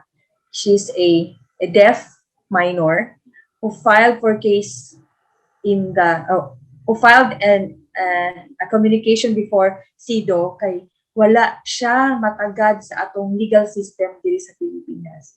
In fact, when this happens to her, she was still a minor, and na-experience niya nga na-rape ang bata nga babae nga deaf, and when she was presented in court, wala siya tagai o sign language interpreter. So importante kaayo na in all our programs ang diverse or diverse identities or intersectionality sa isa ka tao dapat nasabtan nato naway para lagi again to provide the very appropriate services na needed sa iya. For example, in our office, karon uso kayong online or mga pa-seminar namo no or mga trainings. Even if there's only one deaf na participant namo, we have to ensure na naay sign language interpreter that will interpret for her. Why? Again, asa naman tong substantive equality nga ang hinahingon nga naay opportunities, means, and result. Nga ang iyang katungod labi na sa mga deaf na dapat na siya access to information or the right to information and the right to education, dili man niya makabot na unless we give them the means. Ang means sa deaf is the sign language interpreter. And for RPD, wala siya matagain. So therefore, na-dismiss iyang kaso sa Pilipinas because wala kasabot ang judge. Wala man makasabot ang judge sa gistorya sa bata nga gi-rape siya. Kung saan lugar niya pagtawag, saan lugar niya pag-singgit niya, deaf man siya. Pag nabay makadungog niya, o kabalo ba siya nga nakasinggit na dahil siya. So kana nga mga discrimination na nahitabo sa usa ka bata nga babae nga deaf pa gyud. So kana ato ang mindful ta sa mga intersecting identities sa atong mga clients. Okay, next. Ano ni? This is just a picture nga bisan pa kahit ilang sinaing pa ang masunog, di ka dapat binubugbog. Why? Based on data sakit sa dalunggan. Based sa data, it was shown that 11% of women nga nag-ingon gyud nga kanang ma-justify ang pagbubugbog nila tungod kay nasunog ang ilang giluto. So naana sa data nga 11%, so okay ra gyud nga bugbugon. Again, bisan pa og pila ka kilo pila ka kaldero or bisan pag tungag kaldero pa na, dili dapat bugbugon ang babae. So binubugbog ka ba dahil babakla-bakla ka? That's gender-based violence. Diba? So or gipa-rape ka kay nagpatumboy-tumboy ka. That's gender-based violence. So here kani ang data di ka sa NDHS or the National Demographic Health Survey in 2019. And daghan pa gyud gihapon nga mga kababaihan na nagsuffer of spousal violence, either physical, sexual, or emotional. And that 1/3 of those have experienced physical violence or sought help. 1/3 only 1/3 lang. So 41% never sought help or told anyone. So gamay pagyapon, that's why ang gender-based violence cases during sa pagsugod sa pandemic sa March to April last year, ni kunhod yun siya, na-decrease. Alarmingly, in-decrease yun siya nga naman. Wala na access ang kababaihan, kay wala, especially kay walay ang transport at nga time. At the same time, walay pamiliti, kay walay trabaho. Daghan kaayo or wala na dili na working ang ato ang legal gender-based violence legal referral mechanism kay bisig kaay sa pandemic. So naay pandemic, for naa po shadow pandemic. Ang shadow pandemic ang katong pagkunhod or pag-lower or pag-decrease sa reporting of the gender-based violence. And apil na din ang ato ang tan-awon sad. Again, it also helps us to also know about these facts kay labi na kay naata sa community. Again, kato akong ganyan kaganina nga 11% of women agree that the husband is justified in beating his wife. Mao ni sa NDHS survey kay neglects children. In neglects children, babae ra ba gyud na nga trabaho. So again, that's gender issue. That goes out without telling him. Pero kung lalaki ang mogawas, nga dili mananghid, okay lang. That's gender issue. Then argues with him. That's again gender issue. Refuses sexual intercourse. That's rape, marital rape. And it's also a gender issue. Nga ang babae daw burns food. Again, it's gender issue. Kay the multiple and intersecting identity sa babae nga nag-take care sa bata, nagdungag, naglaba, and it's not easy. It's unpaid care work. Dapat ato nang kung if you visualize it or actualize it, nga dapat kung equal nato siya sa kung kita, kung ang babae nga sa balay, more siya helper. So if ang helper, pila sweldo sa helper karon 5,000 for Cagayan de Oro City. Ang helper, if na isa ka bata, nagamay, lahi ang magbantay, lahi po ang maglaba nga helper.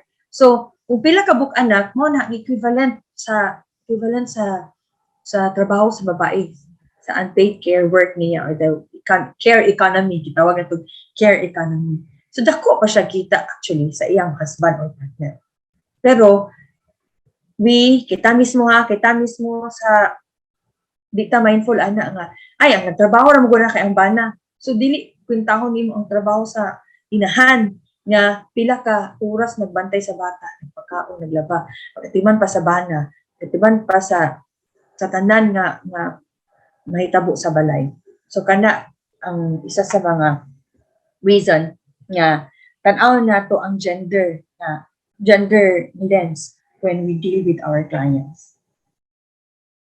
So in 2004 naatay gitawag og PAUSI nga nag-criminalize sa before nga gi-treat nato og domestic violence lang.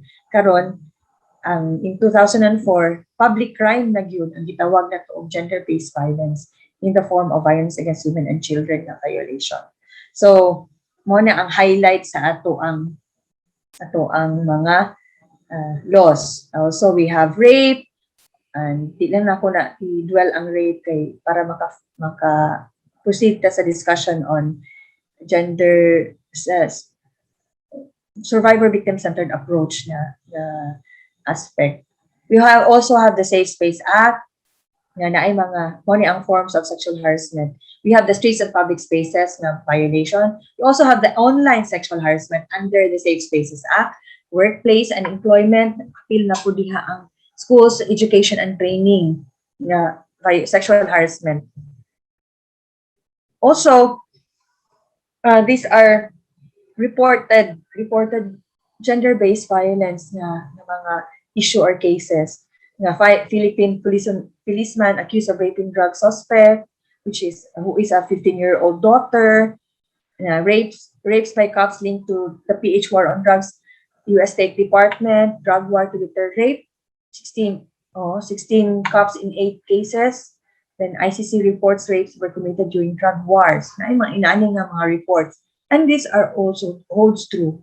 Kay katong sa among gikandak na documentation or interview sa mga women left behind, appeal gyud din ha ng mga violations pod ang kahitabo sa war on drugs.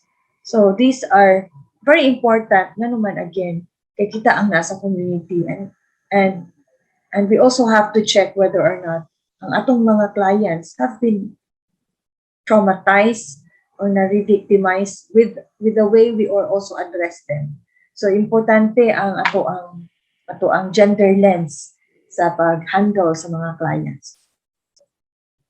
So, example lang ni sa local government na mga practices or naay mga kahitabo sa ang mga interviews with clients nga mingon ang usa ka barangay captain niya sa pamilya normal lang magsakitan, di ba? Di na dapat kinakaso yan, intindihin ang tatay.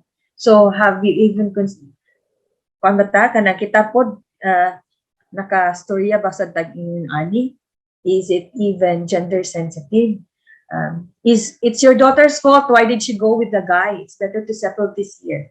So again, re-victimizing the victim survivor. Ma'am, that is a compliment katong gitawag og katong kung sexually harassed ka. Compliment man naman kung sexually harassed ka. So imagine barangay officials and barangay captain telling this to a victim survivor. So dili siya survivor-centered na mga it's a violation of the survivor-centered na principle.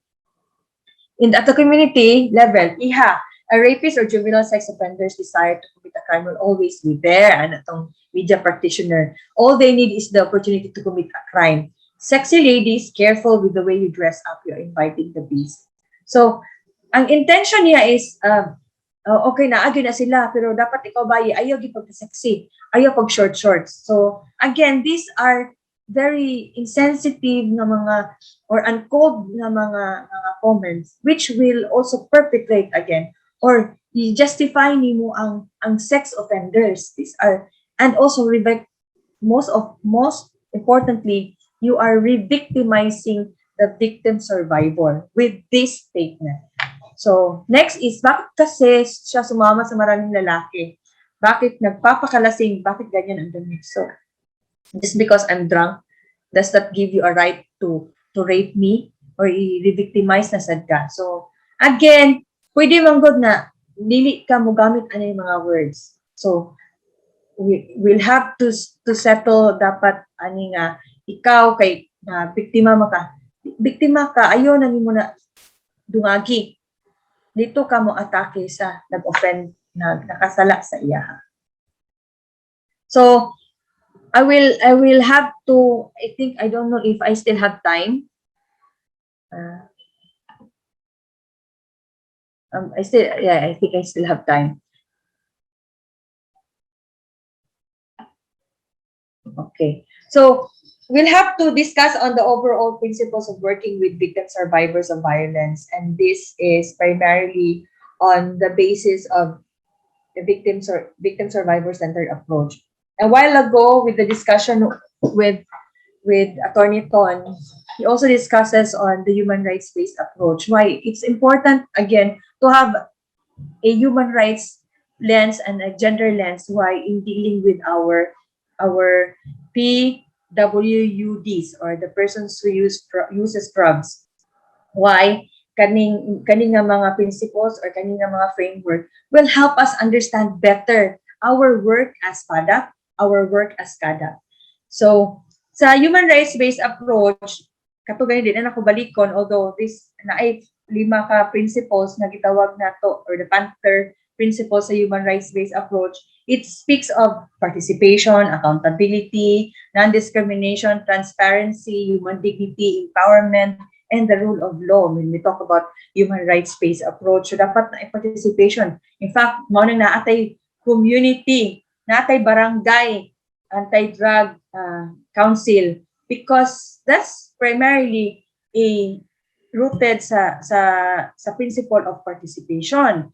And then non-discrimination, so kinsa ang mga nagsulod dinha or kinsa ang mo access atong services, dapat mindful ta na accountability. So kung naay nakasala or naka-violate ng mga BADAC councils or officials, dapat na accountable ang leader or ang head ana niya hanuman mao man na ang principle sa human rights based. Then human dignity, the sentro gyud sa ato ang services is the person itself. It's not on him or her being drug addict, but it's the person. Ang iyang dignity kay ang life baya sa ang life, the right to life is a non-derogable right. And like katong right nato sa speech, sa free speech, ang right to life is a non-derogable right. Therefore, mabita nang wala na tay kanang death penalty. So, dapat dili na i-violate. Mo na di ang human dignity, ang mo na nga principle sa discussion on human rights-based approach. Empowerment, dapat ang atong mga programs will enable not only the client but also empowering our BADAC council mga members para sa mahatag niya ang sakto nga serbisyo. That's why we have this discussion. Empowerment not only of the women but also kanang nagtrabaho diha sa sulod sa atong mga serbisyo. Then the rule of law, appeal diha ang rule of law na importante nga dili will not use our hands and maghatag sa hustisya. Let the justice, our criminal justice do its task. Mao na ang naadiha sa ato ang principle sa human rights-based approach. Also, advancing gender equality and women's empowerment. Importante diha na mindful ang atong mga service providers, atong mga BADAC officers or council sa pag-handle sa ato ang mga program. And also, appeal diha sa i-implement ang mga program na unta ang mga kababaihan after sa ilahang program diha sa barangay na nag-rehab aduna po'y sustainability pa. Gawas nila masumpay pod ang ahaman sila makapangita og kanang kwarta, ang ilang trabaho, ang ilang kapasikaran. Number 3, appeal sa principle in working with survivor sa victim sa violence is that culturally and age appropriate and sensitive ang atong mga program.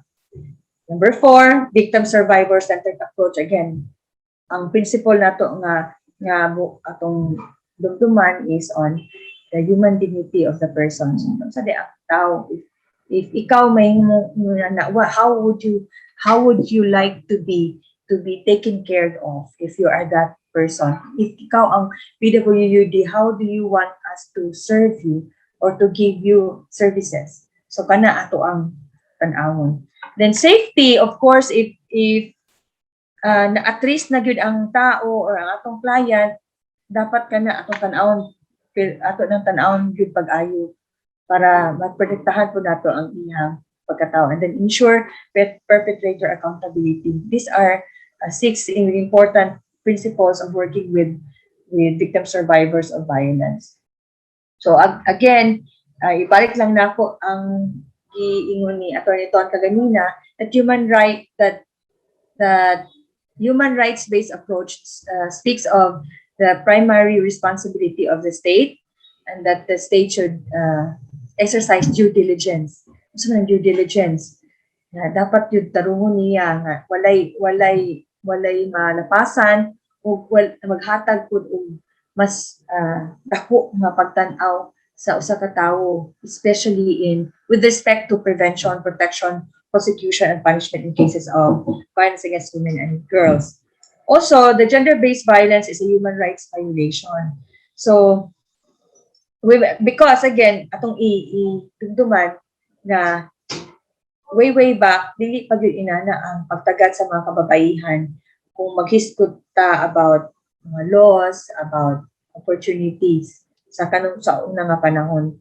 So mo nang struggle sa atong women human rights defenders, sa mga feminist movements, women's human rights feminist movements na kanang ihatag yun, i-entitled yun ihatag ang mga katungod sa kababaihan. That's why appeal diha sa mga panawagan sa hangtod karon nga panahon is that women's rights are human rights. So kung gender-based violence na siya, it's a human rights violation. Again, primarily because the state should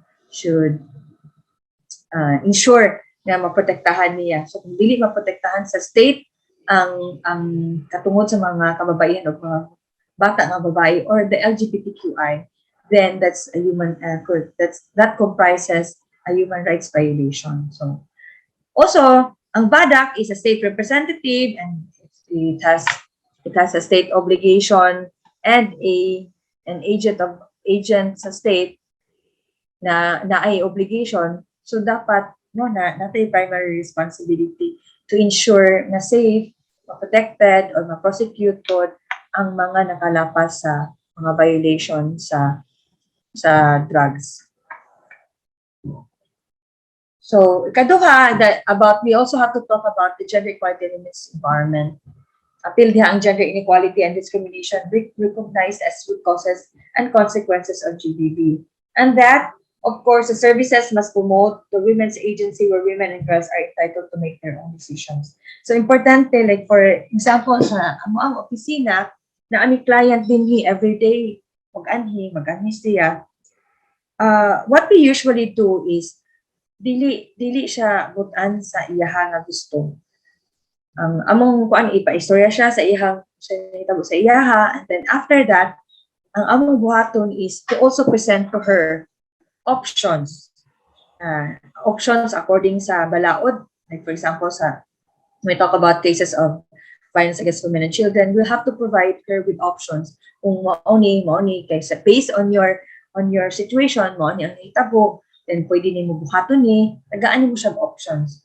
And at the end of the day, with you informing her sa iyang mga katungod, it also make her decide on which path to take. So that's a form of women empowerment kasi siya mismo ang nag-decide nga, yes ma'am, sa base sa imong gihatag nga attorney, base sa imong gihatag na suggestions, sa imong mga options, kani akong pwede buhaton. So either kana siya is one way of ensuring na participation ang usa ka babae sa iyang sitwasyon. So dili mo siya, ay dapat i-file na nimo or dapat di ka mag-file ani kay ikaw ra ba nagpabuhi ra ba ka. So kana nga mga uncalled for na mga statement will not help her in one way or another.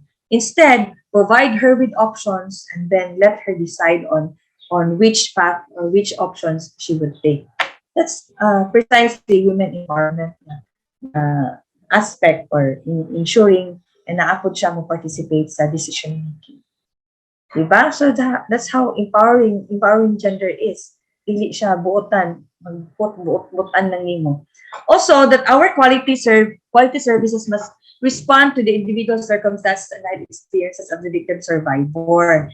So, dili man good one size fits all. Although we have processes na given na atay framework, na atay pathways, na atay processes, na atay procedures, but again, we'll have to have a quality services na respond sa circumstances sa victim survivor. And that the quality services must respond to women and girls who face multiple forms of discrimination. Again, katong diskutan na to nga intersectionality or the different identities sa usa ka tao. So, nailahi ang kung naakay violence din dili na siya mo fit sa isa ka experience sa isa. Although it may be the same in one way or another, pero lahi ang imuhang pagdeal ana. Mauna ang itawag na to kang cultural, age appropriate and sensitive approach when we deal with our clients. So dili siya one size fits all. Balik nita. Lang. And then here comes the victim survivor centered approach. Importante that we have to take note of the victim survivor's rights. Nga ang mga victim survivor has the right to be treated with dignity and respect. And then he also has the right to choose and the right to privacy and confidentiality, to non-discrimination and to information. Because importante na induman nato na ang atong mga personal biases should be taken away out from us kay dili na ta makahatag og serbisyo og sakto and ang ato bang nanatay preconceived notion na kani magud siya, so you will brush off the issue of the victim survivor kay naa naman kay kung bayad mo ka, una-una, masag ganahan, masag kaanan, kitabo sa imuha. So, kana panangdaan, dili na nimo matreat ang imuhang victim survivor kay na kay bias.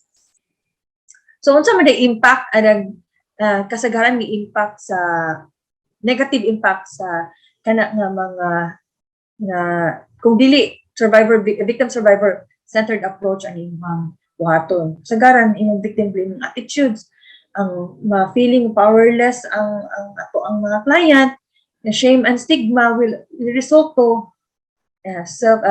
self-infliction sa harm, no? Pwede maghihikog na na or kanang self-isolate, di na siya makikstorya, so blame niya himself, akong data nan ani. So kani nga mga situation, importante again na kita mindful na ang usa ka victim survivor is undergoing or experiencing trauma na dapat dili na siya makabalik kung experience pa ana. So how we handle our clients, or how we handle our kaning mga PWDs is very, very important. So dapat tanaw na to. And dapat na akong na siya right to information, if mo yung pilion, if he decides on to choose on what he likes to do or sa ang option niyang gusto, ato siyang respetuon kay ang may tabuan na magsige na nun siya salit siya akong buhaton ma'am, magsige na nun siya o di na siya ka-decide. Every now and then, every time na siya problema, wato siya balik sa imuha kadi siya ka-decide, diba? So mas maayo na ang atong ipatan-aw sa iya kay option mo nimo buhaton asa ka padulong. So kung mo ni imong option, sige tabangan ka namo. So mo ni among pwede matabang. Yeah. Mo ni among services kung kani imong pilion. O, diba? So mas ano siya kana ang taong victim survivor mismo ang ato ang pagtaga mas pagtaga dili ang atong self or personal biases. And also we have to be mindful or to be gender sensitive in one words or actions. And appeal ang we have to be very compassionate and understanding. Kay di mo siya pataganahan nga may mong naapod sa iyang sitwasyon, di ba? And then we also have to show empathy. We do not need to cry, but we have to also empathize. And to also avoid victim blaming, trivialization, and stereotyping. Kay kana yun ang isa nga mobalik pura sila og makapaminaw sila og balik anang word na imong istorya balik sa ilaha tanan ang nahitabo. So imagine the harm that you will also cause her or him sa iyang sitwasyon as PWD. So and because of that, to avoid victim blaming, we also prevent re-traumatization, and then we recognize impact of prior trauma or experience of violence sa atong mga clients. So, dili na to dugangan ang sakit nga ilang naadian. Dapat atong i-minimize gani pa, di pa atong role is to alleviate for the time being na dili pa niya makuha ang hustisya na iyang gusto. So, importante na nga mga approaches sa victim survivor. Also, women have been raped, are often already in a very disempowered position. So, katong re-traumatization, re-trivialization, victim blaming. So, ayaw ninyo balik-balik ka. Kaya di ilan yung victim. And I don't want to be in that position also. Would you like to be in that position? Of course not, diba? So, ayaw, buhata ang dili ninyo gustong buhaton sa inyo, para sa inyo. Credulity and sympathy are important, especially from investigators and rescuers, especially those who are katong first responder na ay nag-drawing. People also often disbelieve victims because of myths and unfounded assumptions. So, kana ito, again, ang atong mga personal biases, kwaon na to na sa atong mga kaugalingon. Also, based on, tanaw na to ang respeto is very important. Respect the survivor's right to make her own decisions. Based on information, survivor can make an informed choice, provide information to survivors on options, risks, and impacts of decisions and actions. Survivor has the right to decide what assistance they want and can refuse any assistance, validating non-blaming and non-judgmental approach, and value the survivor and care about the experience, history, and future of the client. Sa ato ang situation, the PWD, importante kaayo na kay para ma-empower na i-loosen up nato ang ilahang ma-disempower, matagaan at ma-empower nato ang atong mga clients nga maka-decide sa mga butang and makatabang kaayo ang atong mga information nga ihatag sa iya. Okay, next. Safety first. Katong kung ingon nga, if the services, appeal dapat sa services nato, mag-prioritize sa safety and security of the victim survivor para ma-avoid ang further harm na maiaguman niya in the hands of those who will violate his dignity or her dignity. Excuse me. Also, last is the perpetrator accountability. that ang atong mga quality services need to support the survivors' participation with the justice process while ensuring that the burden of seeking justice is not placed on her but on the state. So dapat ma-feel sa atong victim survivor that indeed the state is also ensuring na makabuot niya ang justisya by sa diha sa atong justice system. So accountable dapat ang nakalapas sa ihang mga katulong. So naanag ko yung mga tips from feminist lawyers na mga importante nga mga core principles when we handle our clients. That GBV against women and girls is systemic and must be seriously addressed. And that GBV is a human rights violation. And that GBV against women occurs because of the system of gender-based dominance where women and gender non-conforming individuals' subordination and oppression is perpetrated and either reinforced by the various cultural practices, religious beliefs, and even economic marginalization, appeal po diha ang atong state, no? Or even atong legal system. The law itself cannot address the root causes of gender-based violence. It can also contribute to the perpetuation of violence. So, naay usahay ang mga balaod mismo ang gamiton nga ma-disempower ang atong mga kababaihan. So, ato nang tan-awon na sitwasyon nga ang atong purpose is to also provide services and ensuring na ang mga atong client is hopefully dili na mobalik po no kung PWD sila, dili na sad sila mobalik sa sitwasyon kung asa sila before na nag-rehab or nag-agi sa counseling. And then language, importante kayo ang language. Language can be disempowering and re-victimizing. So, katong gender-sensitive language is really, really very important. And gender bias can reinforce women and girls' invisibility, marginalization, and victimization. So, kanang atong mga biases, kanina katong first questions na ako, no? Kita na itong ikaw manggod, gisot-suot, mangbibag shorts, na rape na noon ka. So, that's very disempowering. And, ma-question na sad ng mga kababayan nga, kasi na something wrong. So, kasi na lang di ay akong isuot.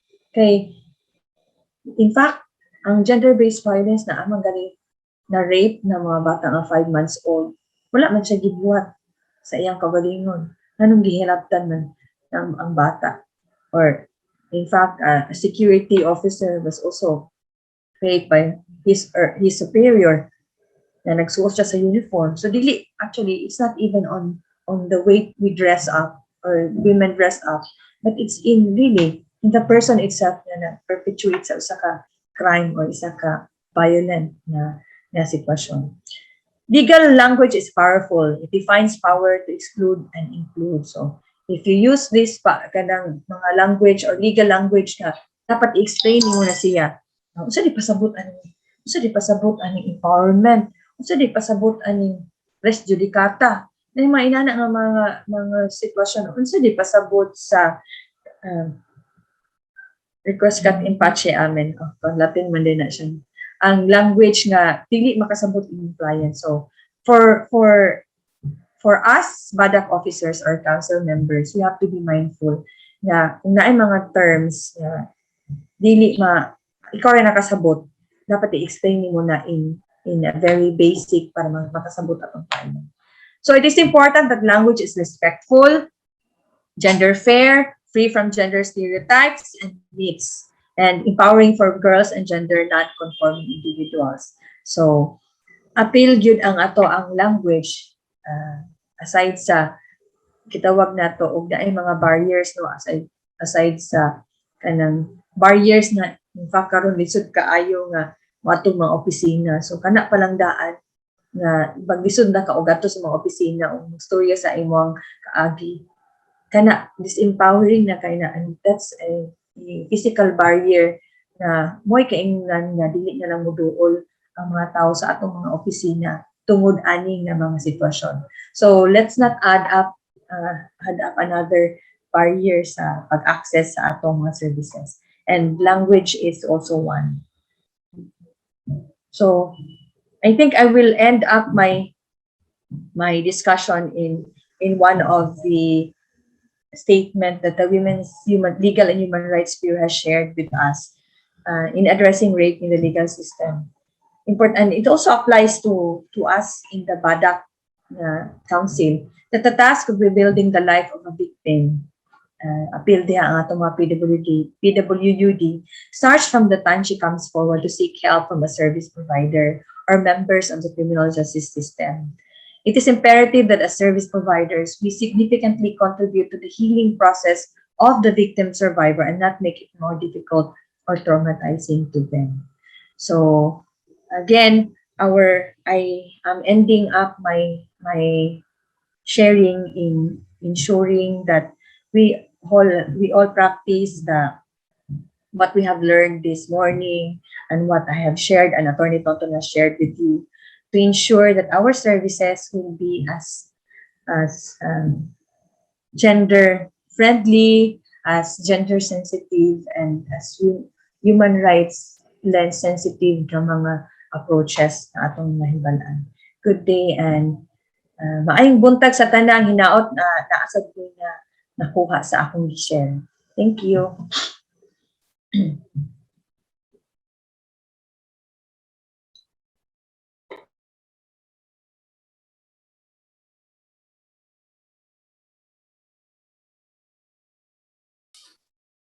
Thank you so much, Attorney Palma, for giving us another very informative and great presentation about gender sensitivity awareness. Help us avoid discrimination by understanding and accepting the multiple differences between men and women. Let's respect one another regardless sa unsa man ilang differences. So, let's proceed na sa atong question and answer portion. Any question, ma'am, sir? Pasina mo na hununaan mga questions diha. Okay. Attorney, nay question. Unsay kalahian sa gender equity and gender equality? Okay, thank you. Ang gender equality is ang gender equality mas una pa siya nga level. This is the primary level pa sa pagkabuot nato sa kanang matupong ta sa atong mga sitwasyon sa mga experiences nato with regard to inequality sa pagkatungog sa mga kababaihan. But equity means at par na gid ta, meaning there is nothing left for women to do but to enjoy the rights. In fact, dili na lang gyud maning kamot pa. Hopefully, equity na nagita sa kuyog ang kababaihan, apil ang kababaihan, o dili hinahiklin ang kababaihan. Ang equality pa nag-struggle pa ta, naglangoy pa ta sa padulong pa ta sa equity na aspect, kay it speaks of wala nay action or wala nay affirmative action nga buhaton ang gobyerno, but to really equal na nagita sa tupong nagita sa mga kalalakihan, in fact sensitive na tanan, but again dili pa ta gender equal, pa ta gender equity or gender parity. Okay ra? Okay, thank you, Attorney. Any more questions? Basin na pa may gusto i-clarify? Na ay question din ni Attorney, what if the unsa man yung SI o SO SC is a woman but likes men's clothing activities and other stuff, ka-identity crisis ba ang usa ka babae? Sexual identity, sexual orientation and sexual C is a woman but likes men's clothing. Wala, actually, that mo na ginadili necessarily nga ang kababaihan ay ang atong the way we dress will identify kung unsa tang klase nga tao, babae ba ta or lalaki. It's just a dress again. Dili siya kato. Nag-identity crisis, wala. Dili siya identity. It's his style or her style. SI is a woman that likes men's clothing. Ako di ay ganahan man kog pants. So dili siya identity crisis. So in fact, ang naay mga lesbian nga ang ilahang pagtanaw sa iyang kagalang dili sila lalaki, manggod sa lesbian, is tungkol babae gyapon sila, pero ganahan sila sa ilang same sex. So naapoy atong tan-aw, for example si Aiza. Aiza is a self-proclaimed, nagstoya na gid siya nga, ako, lalaki ko. But I have the sex of a man, of a woman. Pero lalaki gid ko. In fact, mo na padulong na sila mag-trans o kung gusto sila mag-change sa ilang gender ay ilahang sexual sexual reassignment surgery ang most of them. Pero naapoy transgender, trans man o trans woman nga dili pud mag-utro sa ilahang singina. Kaya again, it's not even on the dress or clothing na ma-identify ka. Only that, ganahan ko magsuot ana ng mga gamit. So, dili siya congruent, dili siya mo-follow. How about katong mga she-male? Wala. Kadyot lang ha. How about katong mga she-male na gay? Pwede ba sila musulod sa comfort room sa babae, attorney? If they, kay she-male na manggod sa babae, manggod ilang pagtanaw sa ilang self.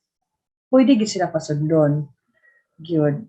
Only that if it's a private nga mga establishments, dili ta makabuot sa atong mga private establishments na kung dili sila magpasulod ana nila. But to think, babae naman gud sila, bayi gid ilang pagtan-aw sa ilang kaugalingon, mas bayi pa sila sa ako.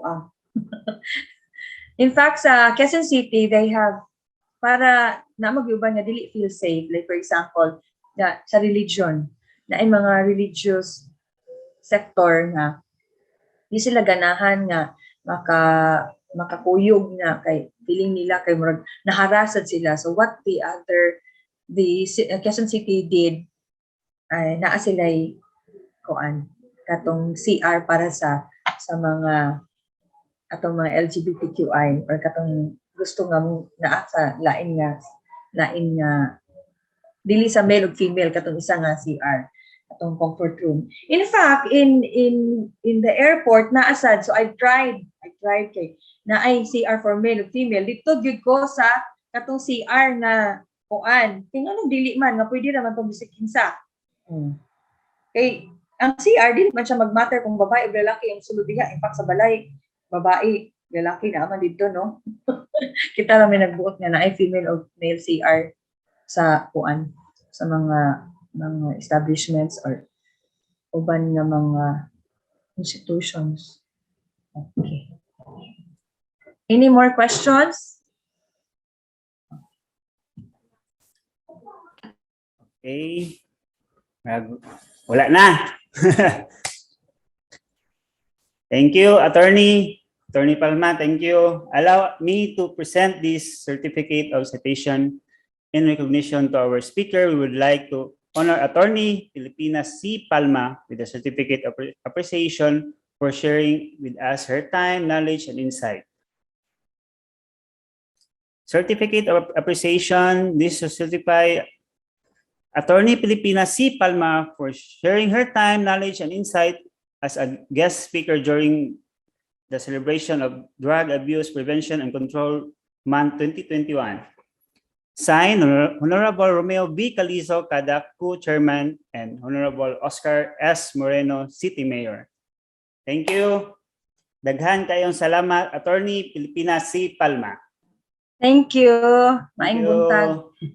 So, before tamo proceed sa atong third speaker, okay pa ba mo diha?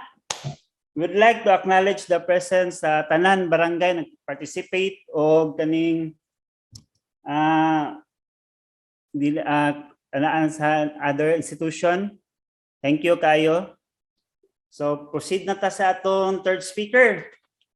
Our third speaker is a social worker, graduated at Lourdes College. He was a former social worker at House of Hope and recently the head secretariat of Regional Juvenile Justice and Welfare Committee 10. We will be discussing today about child-friendly approach. Help me welcome Mr. Ronnie G. Barros. Sir, good morning. Okay, good morning.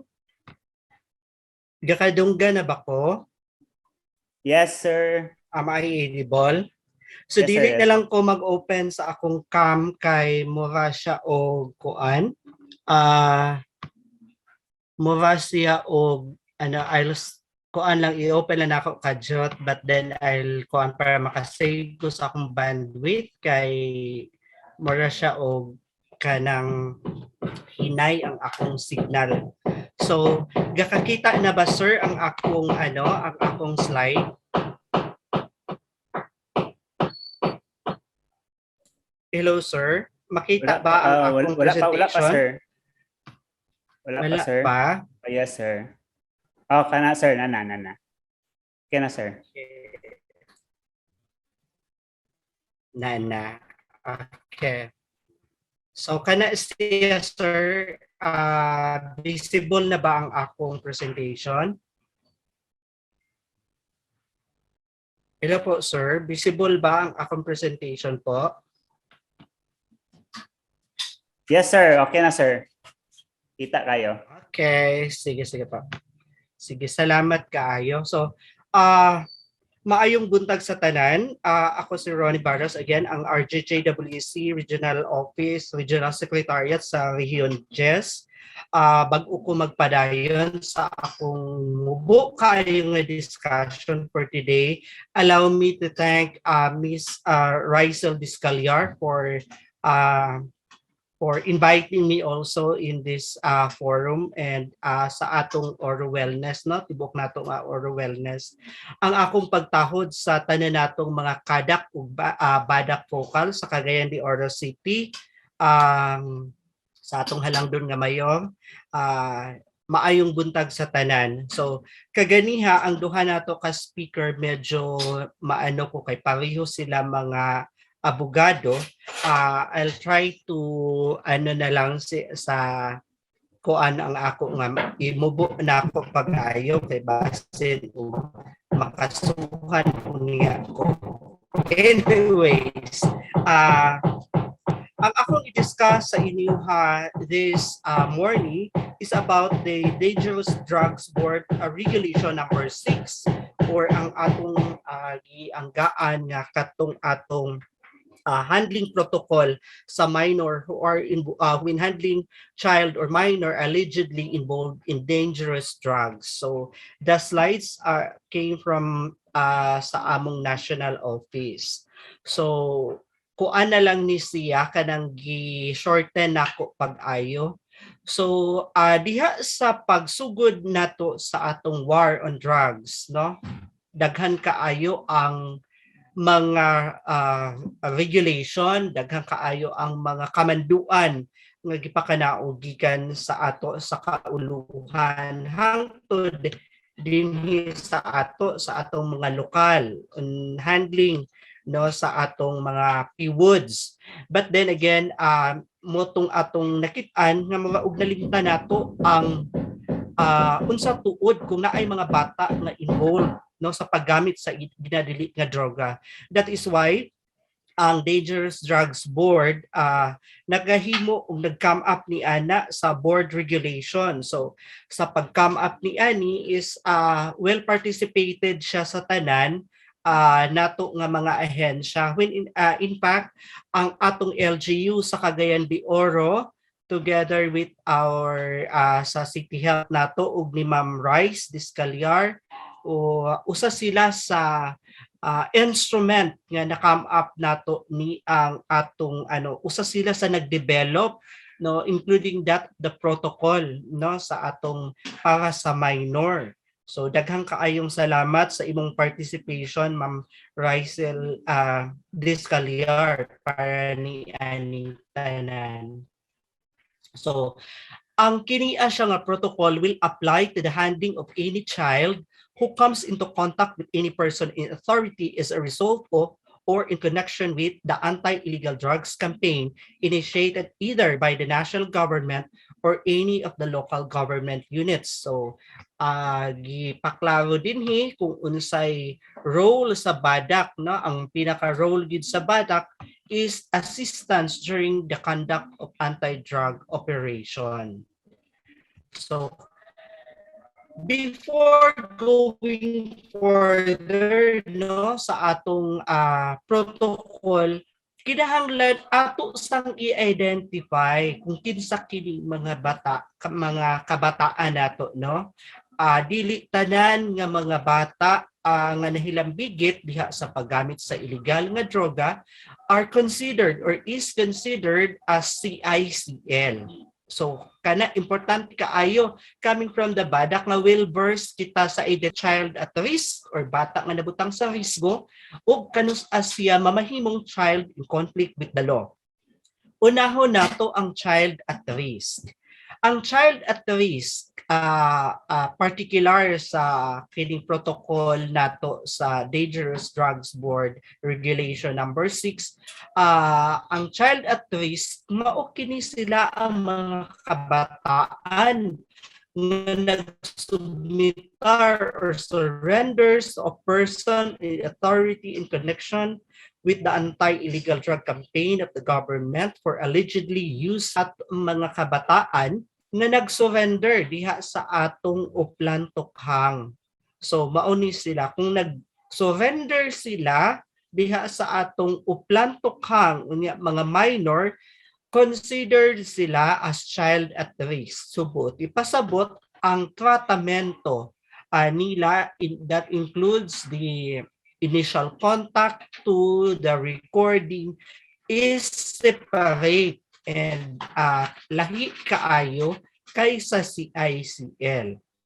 Karon, kanus mamahimong CICL ang bata, no? Nga diha sa atong protocol. Mamahimo lang siyang CICL kung ang bata is apprehended, nadakpan, who submits or surrenders to a person in authority is alleged to have committed an offense under katong sa Dangerous Drugs Act, no, sa atong 9165.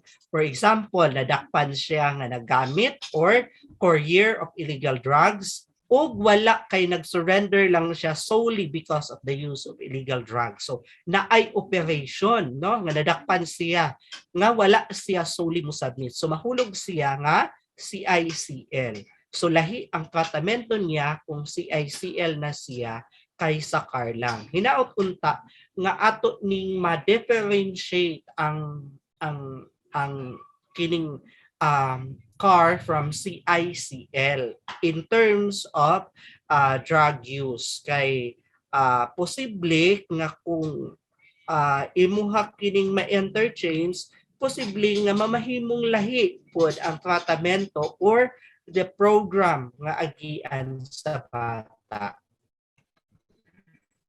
Okay.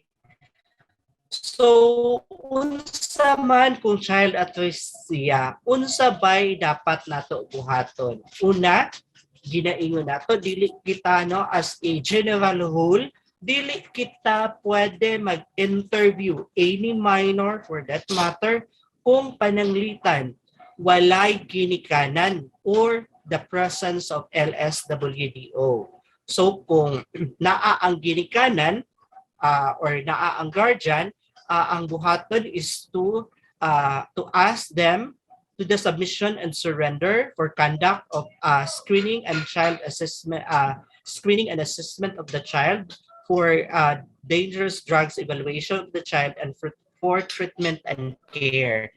So dili ka pwedeng magpa-sign solely sa bata because that is not proper, or in short, that is illegal, no?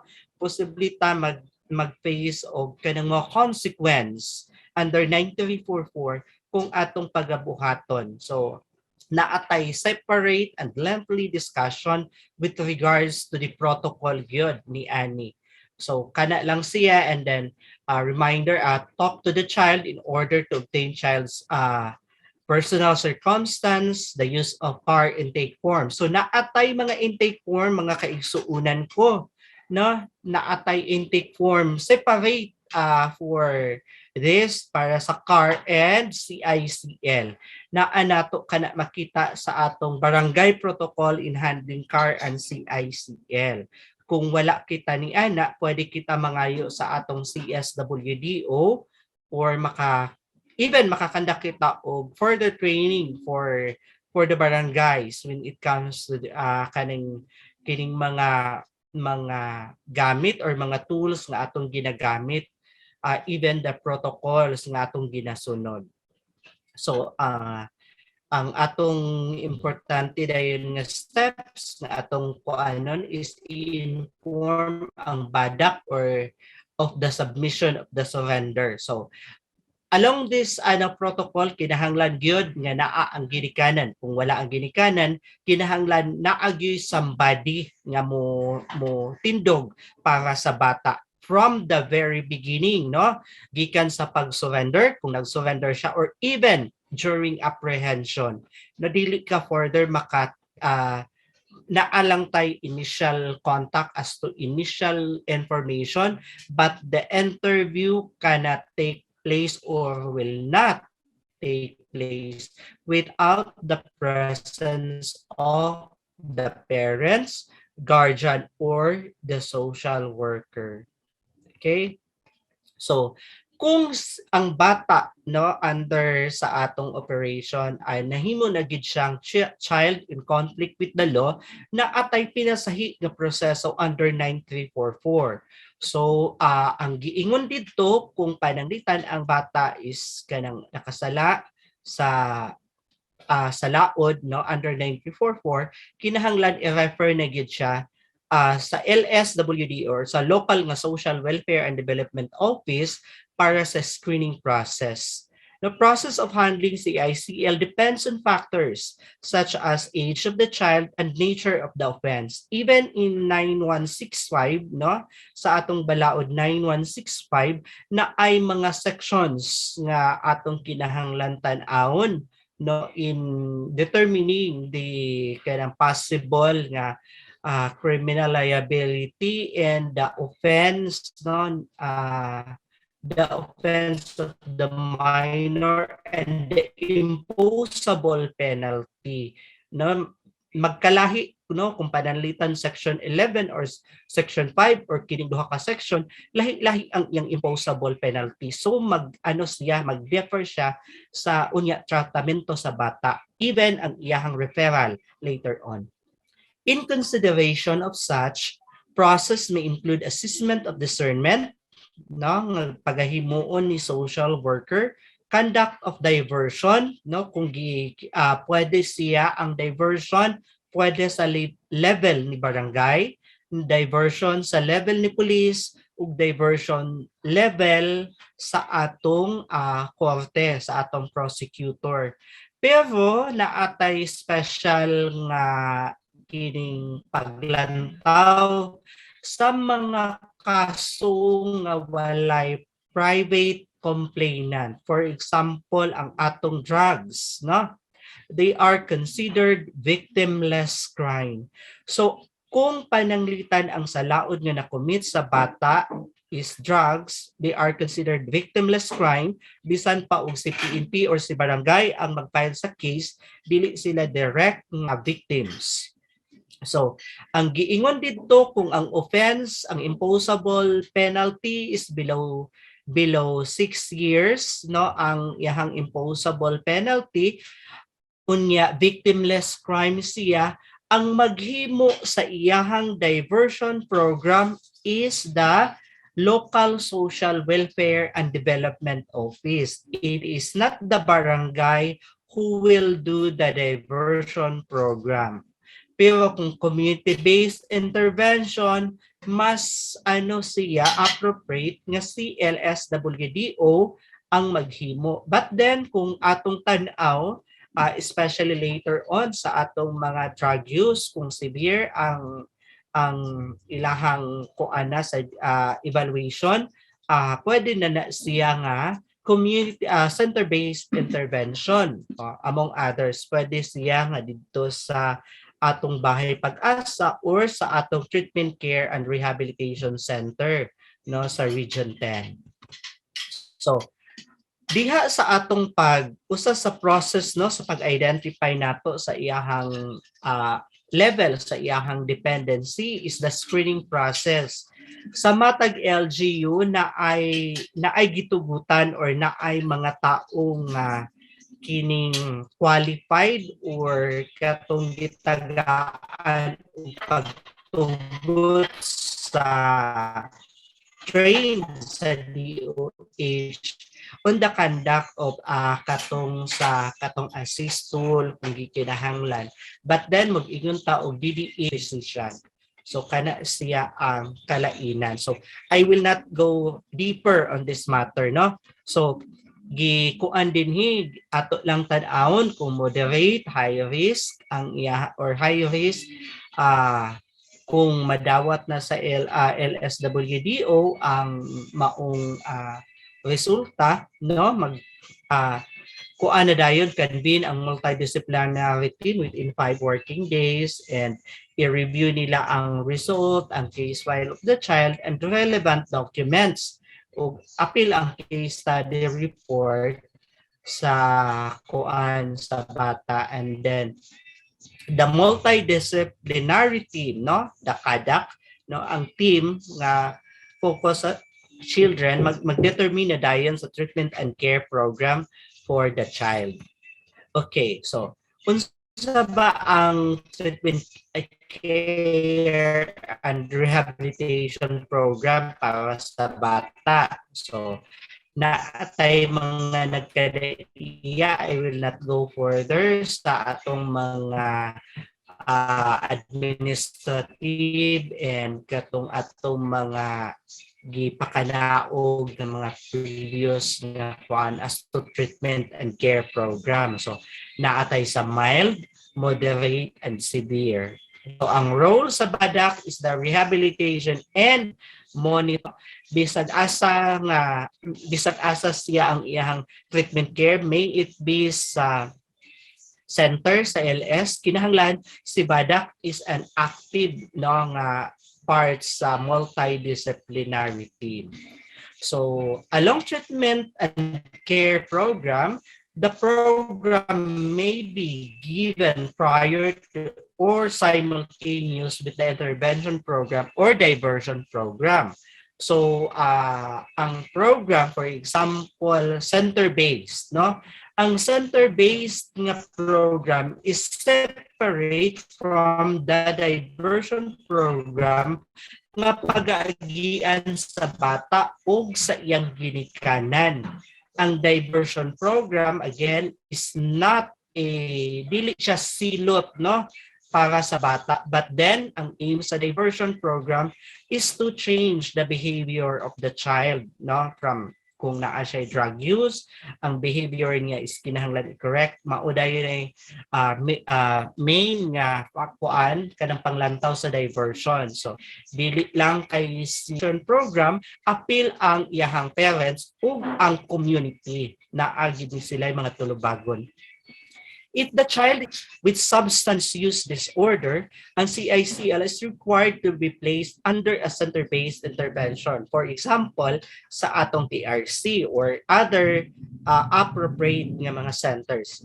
If the treatment and care program needed to address the CICL's drug use is inpatient or center-based, the child will first complete the said program before the intervention or diversion program.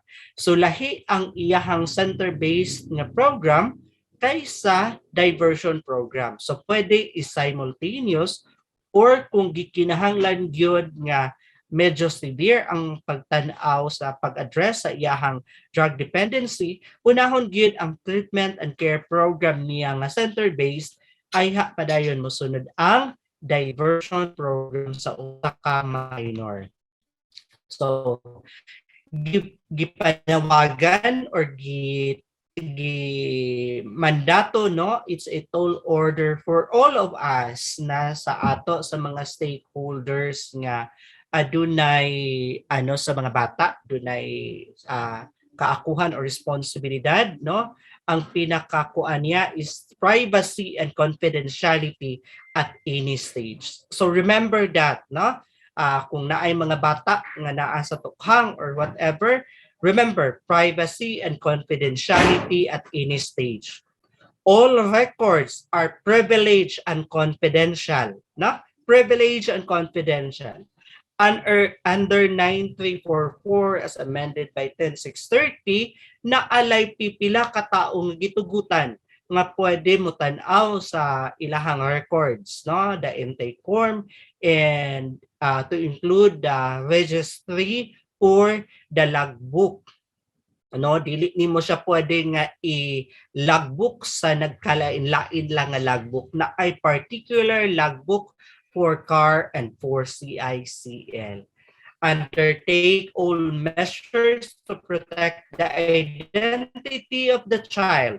So, usa kining asya sa kinahanglan. Okay, wala lagi nato ginganlan ang bata, pero nag-ingon kita, dito taga-barangay, ano man ni siya, taga-barangay Puntod, anak man ni siya sa maestra. Daw bigay usara man ang maestra dito. So, naano gihapon, na natultol gihapon ang bata. So, kinahanglan, nga ang tanang measures to protect the identity of the child must be in place. Disclosure of the confidential records may only be done upon by the order of the court.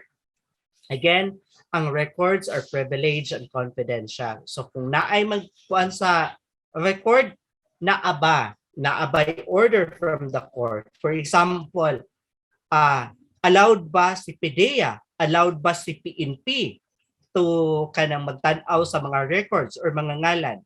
Ang tubag is dili tungod kay under the law wala sila appeal dito sa mga privilege ng mga tao nga pwede mo tan-aw. Not unless gid siya, require siya sa court. Child shall not be mixed with adults, no? Basig na sa ato sa Cagayan-de-Oro nga nagkaanaan ni Annie. So remember, gikan sa interview, even in our programs, they shall not be mixed with adults, and activity or interaction shall not be done or implemented in public places. So klaro na sa atong regulation, no?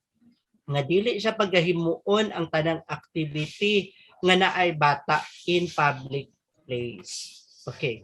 Unsay role sa BADAC?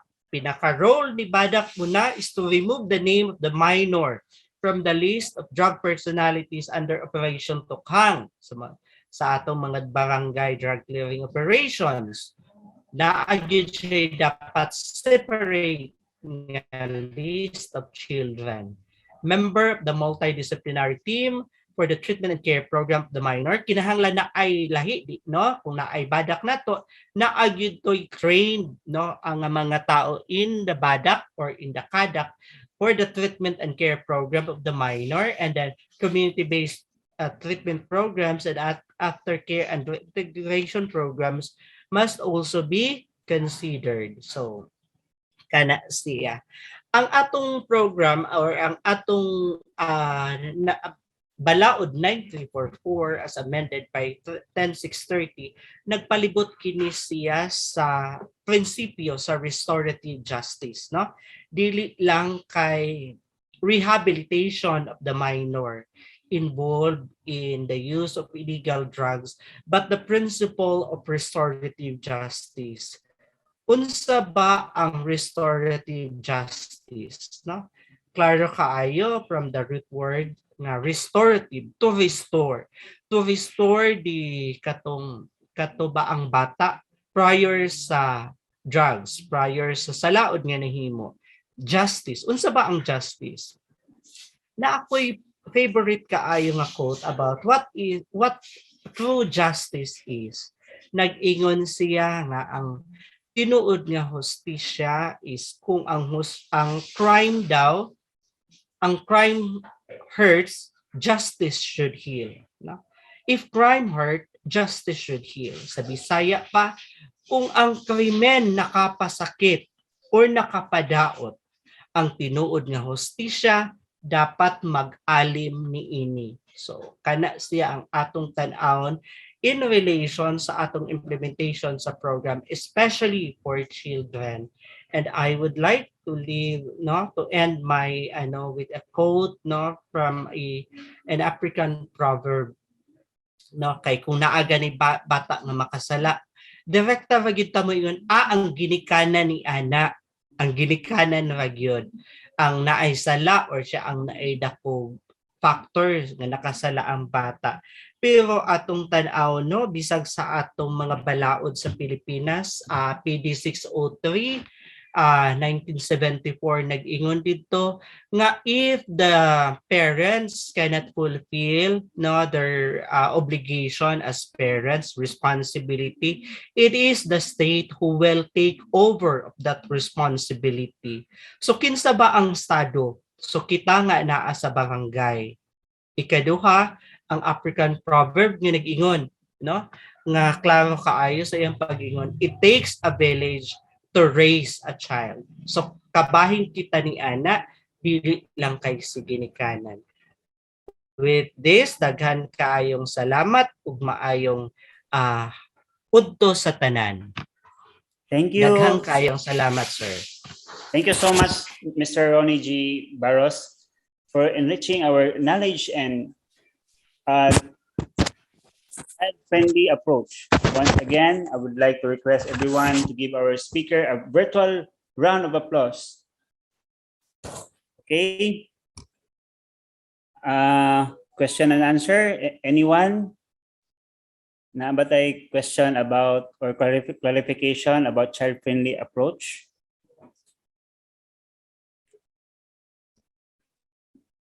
Sir, may question kung ang bata daw na CICL dakpon nga kanang mo resist siya, unsay dapat buhaton nga para dili para dili masakitan?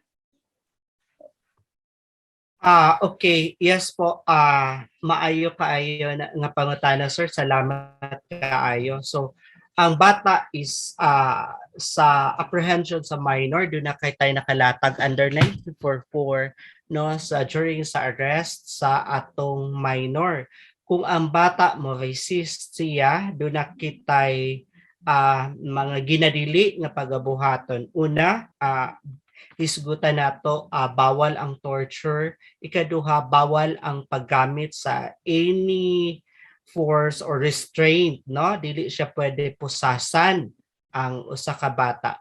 But then, if and when kanang ang bata gyud is mo resist, delikado siya sa kaugalingon niya ug sa uban, naakitay gitawag nga basic restraint, no? Pwede siya ato siya ang pwede kuan siguro ma-restrain gamit ang usa ka tela, anything nga dili mo labhag sa iyahang sa iyahang kamot. But then kung ato siyang buhaton, kinahanglan gyud ta og katong mga justification, no? Like ang pinaka basic ka justification is health, no, nga justification nga because ang iyahang pagka arrogante is that is mental or health nga pwede makaano ang atong health, no, ang atong doctor mo justify nganong kinahanglan siya kuan kanang i-restrain, no, kana siya. Pero pinaka kuana siya nga option, pinaka kana bang work out of this world na gid siya nga option kung wala na gyud lain nga option. But then again, you need to justify, no, and other health professionals makatabang pag-justify sa ato kung anong kinahanglan siya i-restrain. I hope natubag na ako ang pangutana. Thank you kayo, sir, no? Murag mo na ang mga problema pod sa mga barangay unsaon nila pag restrain sa mga bata. Okay, usually ba dagan ba mga madakpan mga bata pod. So any more questions, clarifications, ma'am, sirs? Okay. If wala na ba? Wala na ba tayo questions diha? If none, allow me to present this certification of citation about the topic child-friendly approach. Certificate of appreciation, this is to certify certified is award to Mr. Ronnie G. Barros for sharing this time, knowledge, and insight as a guest speaker during the celebration of Drug Abuse Prevention and Control Month 2021. Signed, Honorable Romeo V. Calizo, CADAC Co-Chairman, and Honorable Oscar S. Moreno, City Mayor. Once again, thank you kayo, Mr. Ronnie G. Barros. Daghan kayong salamat po sa tanan. Thank you, sir. And ma'am, sir, about sa atong attendance, please access the link below. Maghatag na ko sa link karon, ma'am, sir. Hulati lang ninyo para ma-prepare na mo ang certificate of attendance. Thank you. And once again, daghan kaayong salamat. Especially sa atong speaker na si Attorney Ernesto Bineri, Attorney Pilipina C. Palma, and Mr. Ronnie G. Barros. And sa inyong tanan, sir, nag-participate direct sa atong webinar. We don't be possible without everyone's participation. And see you again next Friday for our third webinar. God bless us all. Thank you.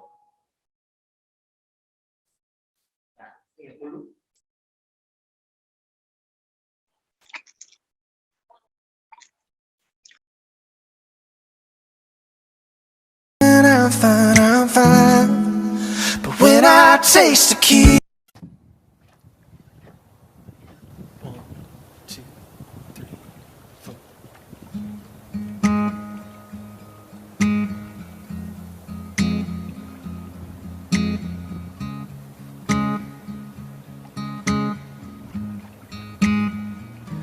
I found a love for me. Darling, just dive right in. Hello, Pastor. Follow my Thank you. Good lead. morning. I found a girl, Pastor Murata, salamat kayo. beautiful and sweet. I never knew you were that someone waiting for me. 'Cause we were just kids when we fell in love, not knowing what it was. I will not give you up this time. Darling, just kiss me slow. Your heart is all I own, and in your eyes you're holding mine. Baby, I'm dancing in the dark with you between my arms, barefoot on the grass, listening to our favorite song. When you said you looked a mess, I whispered underneath my breath, but you heard it, darling. You look perfect tonight.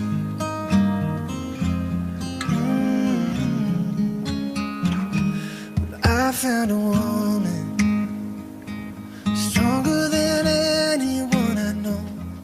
She shares my dreams. I hope that someday I'll share her home. I found a love to carry more than just my secrets, to carry love, carry children of our own. 'Cause we are still kids, but we're so in love, fighting against all odds. I know we'll be alright this time. Darling, just hold my hand. Be my girl, I'll be your man. I see my future in your eyes. And baby, I'm dancing in the dark with you between my arms, barefoot on the grass, listening to our favorite song. And I saw you in that dress, looking so beautiful. I don't deserve this, darling.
2, 3.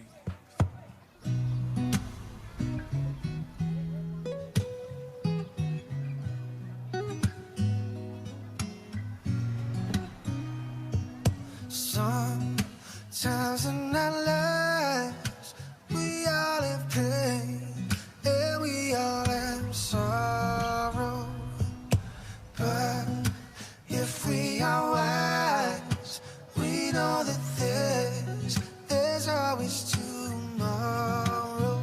Lean on me when you're not strong, and I'll be your friend. I'll help you carry on. Lean on me. It won't be long till I'm gonna need somebody to lean on. Please swallow your pride if I have things that you need to borrow. For no one can feel those of your needs that you won't let show. Lean on me. If humana mo og-click sa evaluation, pwede naman mo leave, ma'am. Basta ilang kalimti nga mag-click ta sa evaluation para sa atong attendance of sa certificate. Thank you. Till I'm gonna need somebody to lean on. Just call on me, brother, if you need a hand. 'Cause we all need somebody to lean on. Just might have a problem that you'll understand. 'Cause we all need somebody to lean on. Lean on me when you're not strong, and I'll be your friend. I'll help you carry on. Lean on me. It won't be long till I'm gonna need somebody to lean on. Yeah. Oh, oh, oh, oh, oh. Somebody to lean on. Yeah. Oh, oh, oh, oh. Somebody to lean on.